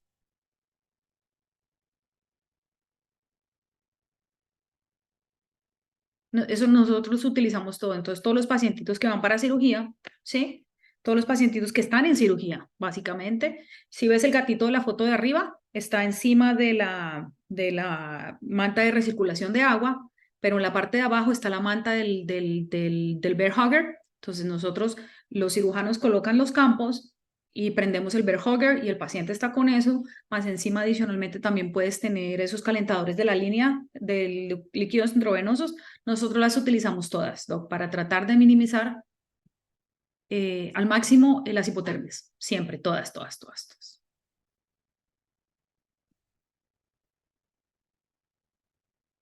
Entonces, temperatura, midámosla toda periódicamente durante la anestesia y sobre todo en el periodo de la recuperación y si es posible hasta unas horas después, porque eso también, algo que sí contribuye muchísimo a las recuperaciones prolongadas es la temperatura. ¿Okay? Entonces tratemos de mejorar esas condiciones lo que más sea posible, ¿okay? Lo que más sea posible. Y la recuperación, yo sé que yo he hablado muchísimo de la recuperación es importantísima, aseguremos que el paciente esté cómodo, que el paciente esté seguro, observemos la respiración, las membranas mucosas, el tiempo de llenado capilar, palpemos la frecuencia y la calidad del pulso, midamos la temperatura, la pregunta del doctor, manejemos acorde, observamos cualquier comportamiento que indique dolor, ansiedad o estrés, que pueda ser necesario que haga ya que sedar o administrar analgesia o ambas, y ya pueden hacer más mediciones de acuerdo al estatus fisiológico de ese paciente. Entonces, después del posoperatorio, nosotros generalmente extraemos sangre, miramos qué está pasando con la glucosa, el lactato, el hematocrito y las proteínas totales, para que nos dé un poco de idea que si hay algún cambio entre el pre y el posoperatorio, ya creo que tengamos que tomar medidas drásticas. Oxímetro de pulso, acostúmbrense a tenerlo también completo en el posoperatorio. Y si es necesario, en la medición de gases sanguíneos, eso nos lo va a determinar la seriedad del procedimiento, pero también la seriedad de la enfermedad, de qué tan enfermo estaba el paciente. Cuando, ¿verdad? Entramos a cirugía, no se nos olvide lo que hablábamos antes, ¿cierto? Tengan sus cositas para medir la glucosa, para medir el lactato, ¿verdad? Para los tubitos, para el micromatocrito. Esas son cosas que podemos hacer rápido y que nos pueden dar información muy valiosa. Los sistemas cerrados de recolección de orina, eso también nos ayudan a si el paciente está produciendo orina, qué pasa con la perfusión de los riñones, todo ese tipo de cosas. Y otra cosa que también pueden hacer, y que yo sé que en la UCI o en las unidades de cuidados intensivos lo hacen, que es medir el peso del paciente. Y los pesan todos los días. ¿Por qué? Porque el peso también nos indica si el paciente está ganando peso. Y recuerden que la mayoría de esa ganancia de peso es por retención de líquidos. Si el paciente está reteniendo líquidos, ¿por qué? O si está perdiendo mucho peso, ¿por qué? Y esa parte del manejo del peso también es algo que podemos monitorear y nos puede estar indicando en qué circunstancia o qué condición se encuentra el paciente, ¿sí? Miren, su saturación, su oxímetro de pulso, dejen a los pacientes intubados la mayoría del tiempo posible. ¿Qué hacer cuando hay respiración espontánea durante ventilación mecánica? Excelente pregunta, doctora Aura. Lo primero que yo hago es ver por qué el paciente estaba bien y de repente empezó a ventilar de manera espontánea. ¿Qué cambió o qué están haciendo para que eso se haya generado? Entonces, hay varias cosas que te pueden causar eso. El paciente, su anestesia está muy ligera, el paciente está sintiendo dolor, ¿verdad? Esa es la otra. Pacientes con incrementos de la temperatura, bajo anestesia, porque créanlo o no, también sucede, pacientes que están hipertérmicos bajo anestesia, o cuando hay alguna alteración, sobre todo pacientes que están severamente hipoxémicos. Recuerda que una de las respuestas a la hipoxemia, y cuando la hipoxemia es severa, es aumento de la ventilación. O pacientes que están hipercámnicos. Entonces, hipercapnia, hipoxemia, temperatura, profundidad anestésica y dolor. Entonces ahí rápidamente, doc, nos toca mirar qué es lo que está sucediendo y de esa misma manera evaluamos. Si el paciente está muy ligero, en ese caso, ¿qué es lo más rápido? Administrarles anestésicos intravenosos, entonces un poquito de propofol, un poquito de alfaxalona, cambia tu inhalada. Si el paciente está sintiendo dolor, entonces cambio mi infusión, aumento mi infusión y si no lo tengo con infusión, le administro algo para la analgesia, ¿verdad? Si es temperatura, entonces chequeo la temperatura, pero si tú tienes un monitor constante, ya sea el esofágico o el rectal, entonces vas a saber si es la temperatura rápidamente y si es la cuestión de hipoxemia, entonces chequeo mi monitor, confirmo con gases arteriales y determino cuál puede ser la causa de la hipoxemia y me baso en manejo de la ventilación mecánica. Yo sé que es una respuesta demasiado amplia, pero esa es más o menos la forma como yo hago el acercamiento. Doc. Entonces, si ven las mantitas recuerden que las mantitas de sus bear huggers, también se pueden comprar mantitas que no son desechables, mantitas como esa roja que ustedes ven ahí, esa se compra, nosotros la utilizamos, la lavamos y volvemos y las utilizamos. Porque es que estar comprando esas mantitas desechables de los bear huggers sale demasiado costoso. Estas mantitas las vende Jorbet y vienen de diferentes tamaños, vienen pequeñas, medianas y grandes. Y eso se pueden utilizar para todos sus pacientitos. Coloquen a sus pacientes barquicefálicos en decúbitos externales, se recuperan menor, déjenlos intubados la mayor cantidad de tiempo posible, colóquenle sus cobijitas, colóquenle su saturación, bueno, en fin, todo lo que necesiten para hacer que esa transición de estar despierto a estar dormido a estar despierto de nuevo sea la más cómoda y la más tranquila posible para su paciente. Entonces, monitoreamos de manera intermitente todos los parámetros, básico en cuanto a lo que ustedes consideren que sea necesario. Suplementen oxígeno si es necesario, dejen el tubo endotraqueal el tiempo que ustedes quieran, dejen los catéteres intravenosos hasta que el paciente esté completamente recuperado, porque ustedes no saben si tienen que hacer algo. No sabemos si tenemos que administrar sedantes, analgésicos o si tenemos que revertir, ¿verdad? Siempre deben estar disponibles. Pónganle especial atención, ya lo mencioné antes, pero de nuevo, sus rasas braquicefálicas, ya que son las más propensas a obstrucción de la vía aérea, sobre todo inclusive cuando están sedados. ¿Se acuerdan lo que hablábamos del monitoreo de los pacientes sedados? Es por este tipo de cosas que hemos visto tragedias, es por obstrucciones de vía aérea por pacientes como este. Miren este perro, por ejemplo. Primero, eso no es un paciente sano. O sea, yo creo que ahí no debería haber discusión. A mí me llega ese paciente, ese bulldog en esas condiciones, y digo, eso no es un paciente sano, eso es un desastre andando, ¿cierto? Eso es una tragedia esperando a suceder, ese tipo de cosas. Pero pues si pensamos adelante, estamos planeando, ¿verdad? Estamos planeando, estamos planificando, estamos pensando que cuáles son las cosas que me pueden salir mal, así mismo voy a planear y voy a tener todas estas cosas listas para mi recuperación. Recientemente vi la referencia que usan la curva pletismográfica para tener una idea de si hay vasodilatación o vasoconstricción. Sí, doc, sí, totalmente de acuerdo. Las curvas pletismográficas y no solamente la curva pletismográfica, porque la curva pletismográfica está relacionada con la saturación de oxígeno, con la oximetría de pulso, pero también puedes utilizar la del trazado del catéter arterial para determinar lo mismo. Y esto lo hacen basado en el tamaño de la gráfica, o sea, el tamaño del punto cuando sube, pero también el área donde se encuentra el nodo dicrótico. Entonces, si tú miras en qué posición de la curva se encuentra el nodo dicrótico, si está muy arriba, si está muy abajo, si el curva está muy puntuda arriba o está muy plana, todo eso lo puedes utilizar correcto para determinar si hay hipotensión.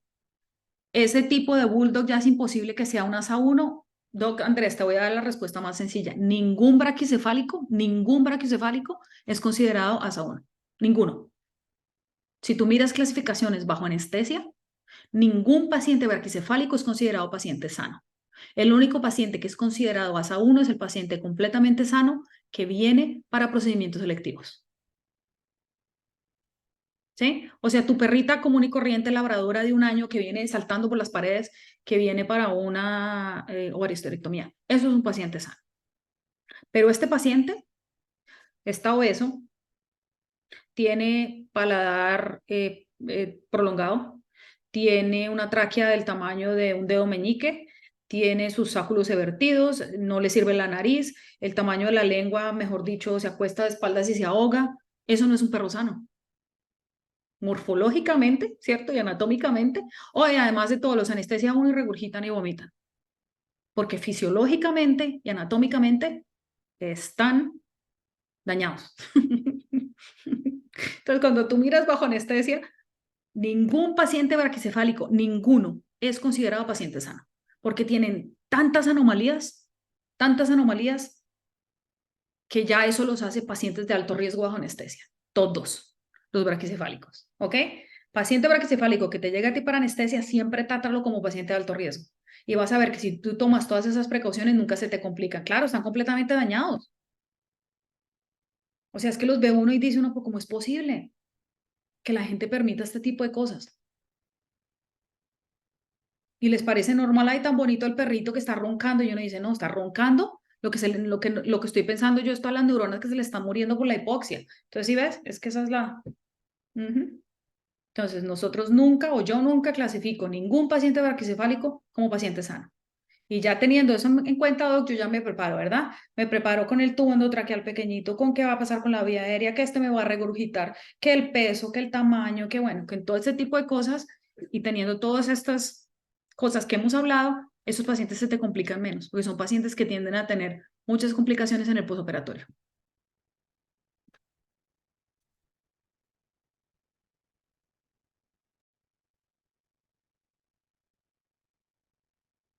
Mis queridos doctores, no me quise extender mucho y no sé qué tanto se me pasó la mano. Una tragedia va a suceder tal cual, doctor. Uy, no, no, a mí me llevaron ese perro y yo dije, no, pero es que ustedes, ya el perro va caminando por la puerta y ya todo el mundo dice, no, ¿en qué momento este señor nos va? ¿En qué momento esto se transformó en una tragedia? Yo Cuando Dime. uno dice, ojalá que no lo saquen a orinar a mediodía, porque se va a quedar. Ajá, tal cual. No, esos perros, yo no entiendo todavía, no entiendo todavía cómo la gente permite eso. Doc, ¿cómo maneja la hipercapnia y la hipocapnia tras anestesia? Doc, mira, súper sencillo. Espérate porque no veo tu nombre. La doctora Griselda. Doc Griselda, mira, lo interesante del CO2 es el que el CO2 responde a la ventilación, ¿verdad? Entonces, si el paciente está hipercápnico, si tú incrementas la ventilación, el CO2 tiene que bajar. El CO2 es algo que tú puedes modificar modificando la ventilación rápidamente, Doc. Entonces, si tú determinas que tu paciente está hipocápnico, ventila por tu paciente. Si no tienes un ventilador mecánico, entonces tú misma puedes hacer la ventilación utilizando tu sistema de tu bolsa reservoria de la máquina para darle un par de respiraciones a ese paciente. Entonces empiezas a darle un par de respiraciones, cierras tu válvula pop-off y suplementas las respiraciones del paciente y ese CO2 tiene que bajar. No es común que los pacientes estén hipocápnicos, a no ser de que el paciente esté hiperventilando. Entonces, si el paciente está hipocápnico porque está hiperventilando, ¿cuál es la causa de la hiperventilación? Muy similar a lo que estábamos hablando antes con la doctora, ¿verdad? ¿Por qué puede estar un paciente hipocápnico? Porque se está hiperventilando. ¿Por qué se está hiperventilando? ¿Tiene calor? Miremos la temperatura, está sintiendo dolor, la anestesia está muy ligera, ¿qué está sucediendo? Entonces yo empiezo a acomodar eso. Si tú empiezas a acomodar ese par de cositas, profundizo la anestesia, le doy un poquito más de analgesia y tomo medidas para determinar la temperatura, ese CO2 tiene que empezar a subir. Entonces, miremos cuál es la causa. El CO2 responde rápido a cambios en todo lo que tenga que ver con ventilación. Como preventivo para los braquicefálicos, siempre, doc, siempre, todo braquicefálico que entra por la puerta, acá, todos, siempre se les administra Sedenia antes de siquiera premedicación. Idealmente lo que tú quieres hacer es como mínimo 1 hora antes de administrarle cualquier fármaco anestésico o sedante, cualquiera. Trata de tener esa serenia a bordo antes de que tú le administres opioides o dexmedetomidina, porque esos fármacos lo van a hacer vomitar. ¿Sí? Entonces, unos 30 minutos, 1 hora antes de inclusive premedicar, mándales la serenia. Pero si se la puedes mandar para casa, que se las administre en la noche anterior o la mañana del procedimiento, inclusive mejor todavía. Lo mínimo es 1 hora, lo máximo pueden ser 12 horas antes, o bueno, todo ese tipo de cosas. Discúlpame, como preventivos para los braquicefálicos, sí, ya habíamos hablado de la serenia, Con mucho gusto, doctor David. Doctor, apnea inducida por saturación de oxígeno. Doc, no entiendo tu pregunta.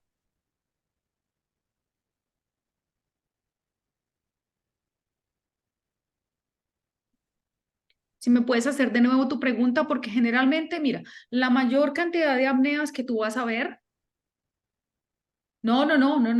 Mira, las hiperoxias por lo general, y pues muy rara a la vez, y te estoy hablando de raras de casi nunca, una hiperoxia te vaya a producir apnea. Generalmente las apneas no se producen por exceso de oxígeno, a no ser de que, siempre obviamente hay una opción, a no ser de que ya el paciente, antes de que te llegara a ti, tenga problemas con el oxígeno. O sea, tu paciente que tenga problemas respiratorios, paciente con una neumonía severa o paciente que ya tenga hipoxia. Si el paciente ya tiene hipoxia y tú lo colocas en oxígeno, esos pacientes es difícil después retirarle el oxígeno. Las apneas por lo general, doc, se generan, la mayor cantidad de apneas que tú vas a ver es por sobredosis anestésicas, por depresión de centros respiratorios. Es muy raro que una hiperoxia te vaya a generar una apnea. ¿Por qué? Porque acuérdate que la ventilación, considerando que el resto esté normal, la ventilación es manejada por el CO2. ¿Ok? Es manejada por el CO2. ¿Sí? Por hipoxia ya vamos, dame un segundo. Entonces, las apneas, la mayor cantidad de apneas, tú las vas a ver en pacientes que tienen sus centros respiratorios y su sistema nervioso central deprimidos por anestesia. ¿Sí?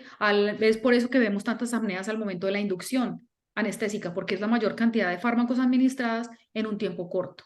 Cuando las anestesias son muy prolongadas, en ese momento sí, pacientes hipoventilando, ahí sí es más común que veas apneas. Pero apneas por hipoxia, se está muriendo el paciente. Si tú ves una apnea por una hipoxia, es porque la hipoxia es tan severa ya, ese paciente se te está muriendo. Y recuerda que el oxígeno empieza a manejar la ventilación cuando tu presión parcial de oxígeno está muy baja. Pero antes de eso, es el CO2 el que maneja la ventilación. Entonces, si tú ves un paciente que está hipóxico y ya está en apnea, ese paciente se te está muriendo.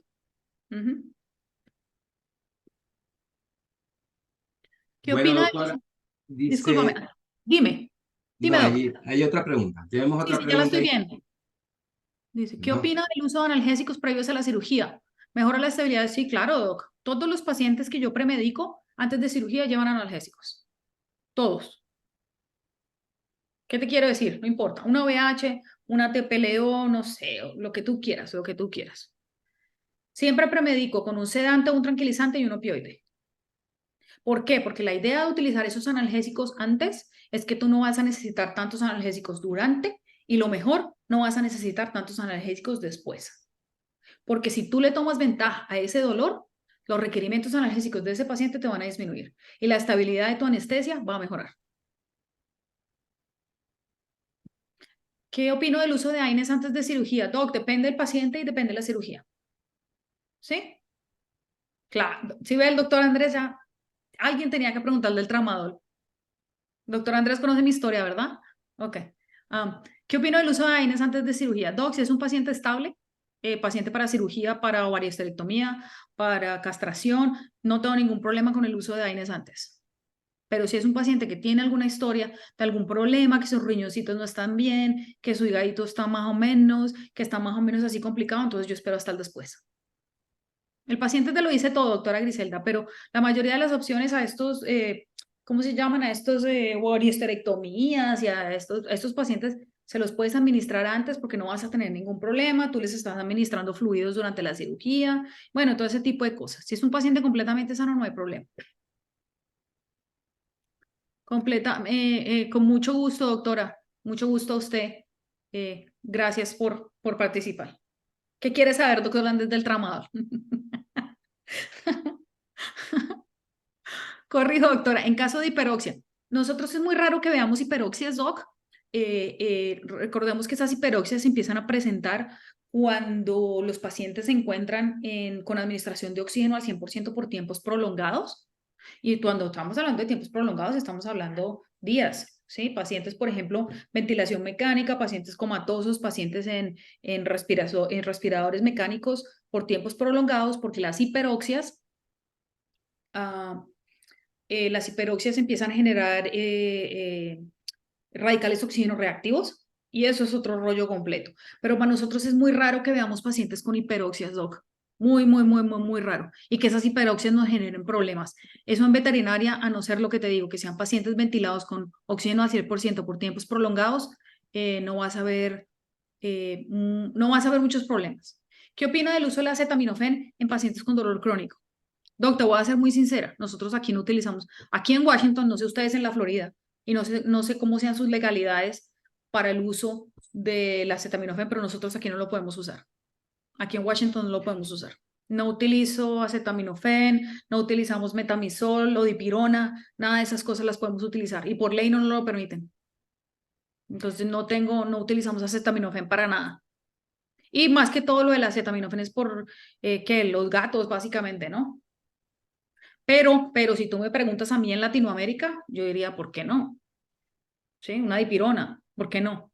Combinada con un tramadol, ya que el doctor Andrés me estaba dando un tiempo durito aquí con el tramadol. Sí, claro, una dipirona, un tramadol, una gabapentina o una, ¿cómo se llama? Una mantadina con una gabapentina y un acetaminofén, ¿por qué no? Sí, dependiendo de la situación y dependiendo de donde tú estés, si el paciente lo tolera, yo diría, sí, pero ten cuidado con el acetaminofén, la generación de metabolitos reactivos, que sí, porque las toxicidades por acetaminofén son serias. Entonces, esa sería la única parte en la que yo tendría muchísimo cuidado, doctora Griselda. Pero Bueno, la dipirona se puede usar crónica también, ¿verdad? ¿Ustedes pueden usar dipirona? Nosotros, eh, yo realmente no lo he utilizado, utilizamos más gabapentina, amantadina, eh, correcto. pero no acetaminofén. O No, sea, no, cualquier cosa que le dé libertad al dueño del perro a usarlo de manera individual, está casi que descartado, ujú, porque después vienen los perros de regreso con intoxicaciones, con problemas ujú. y uno no sabe. Le dice, no, le di una pastilla, le di dos pastillas, le di tres pastillas Sí, y sí, no. correcto. Sí, el cuidado con el acetaminofén, ¿qué es eso? El metabolismo del acetaminofén es particular y la generación de metabolitos tóxicos es real y también depende mucho especie, ¿es perro o es gato? Si es perro, de pronto, si es gato, yo tendría mucho cuidado. Y hay medicamentos que son un poco más seguros, ¿no? ¿Verdad? El que estamos hablando, la dipirona, la combinación con gabapentina, tu gabapentina tramadol, team dipirona en Venezuela, sí, todo el tiempo. En Latinoamérica somos dipirona lovers, en Argentina es igual. En Argentina es igual. Bueno, doctora, realmente no tengo palabras. De verdad impresionante todo el material, tan bien presentado, tan bien explicado. Las personas me han escrito, me dijeron que querían tenerla de nuevo. Claro que sí.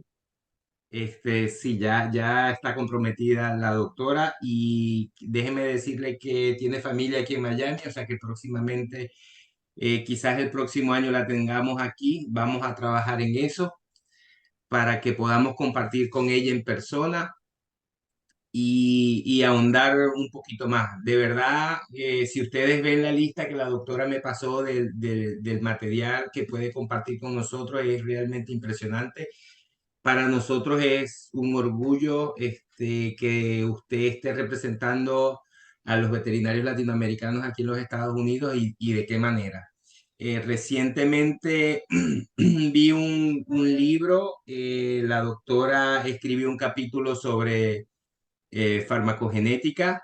Después lo podrán ver a través de las redes sociales para que también ustedes, si lo quieren comprar, lo compren, pero es increíble todo el material que nos puede aportar y nosotros estamos de verdad muy agradecidos por el apoyo que nos dio. Realmente es impresionante. A ti, Eh, Doc, a ti, Doc. Y la última pregunta que veo aquí del doctor Ricardo, el uso del flonixin en gatos. Mira, Particularmente estaba hablando de eso hace poco con un colega y estaba revisando, porque nunca he utilizado flonicina en gatos, que es la parte interesante. Creo que alguna vez lo utilicé en perros, el flonicina es muy usado en el caballo, pero según lo que tengo entendido, Doc, y según lo que me acuerdo, doctor Ricardo, el flunixin tiende a generar unas enteritis y unas enterocolitis en el gato, que es una cosa absurda, según lo que me acuerdo. Les genera unos problemas a nivel digestivo, de vías digestivas, que es impresionante. Entonces, algunas fuentes de literatura no recomiendan utilizar flunixin en gatos y creo que es en el gato adulto porque el gato joven es distinto, pero es algo así, es algo así. Yo lo leí así como rápido porque nunca, la verdad, nunca lo he utilizado. Yo dije, ve, qué tan raro. Y un colega argentino me preguntó, me dijo, ve, ¿has utilizado flunixin en el gato? Le dije, no, sabes que no lo he utilizado, pero déjame averiguo. Y lo que poco que pude encontrar es que tengan mucho cuidado con el flunixin en el gato y los efectos a nivel digestivo al parecer son bien severos. Es lo que sé, es lo poco que sé, Doc, pero no tengo mucha información. Y creo que sí, creo que es básicamente riñón, perdón, digestivo. Con mucho gusto, doctor, con mucho gusto. Muchas gracias a todos ustedes. Bueno, si no hay otra pregunta, muchísimas gracias, doctora. Le doy unos minutos para que se despida de su audiencia. De verdad, como le comenté, estamos encantados con su presentación y desde ya comenzamos a trabajar para las próximas. Así Claro, Doc, lo que, que usted necesite con muchísimo gusto, en lo que usted sabe que lo que yo les pueda colaborar, con mucho gusto, ya usted tiene mis contactos, me avisa nomás. ok. Bueno, feliz noche para todos. Chicos, feliz noche, un abrazo, que estén muy bien. Hasta Un luego, placer. feliz noche. Feliz noche, doctora. Muchísimas gracias. Chao, chao, gracias, gracias, María Isabel, muchas gracias a ti. Gracias.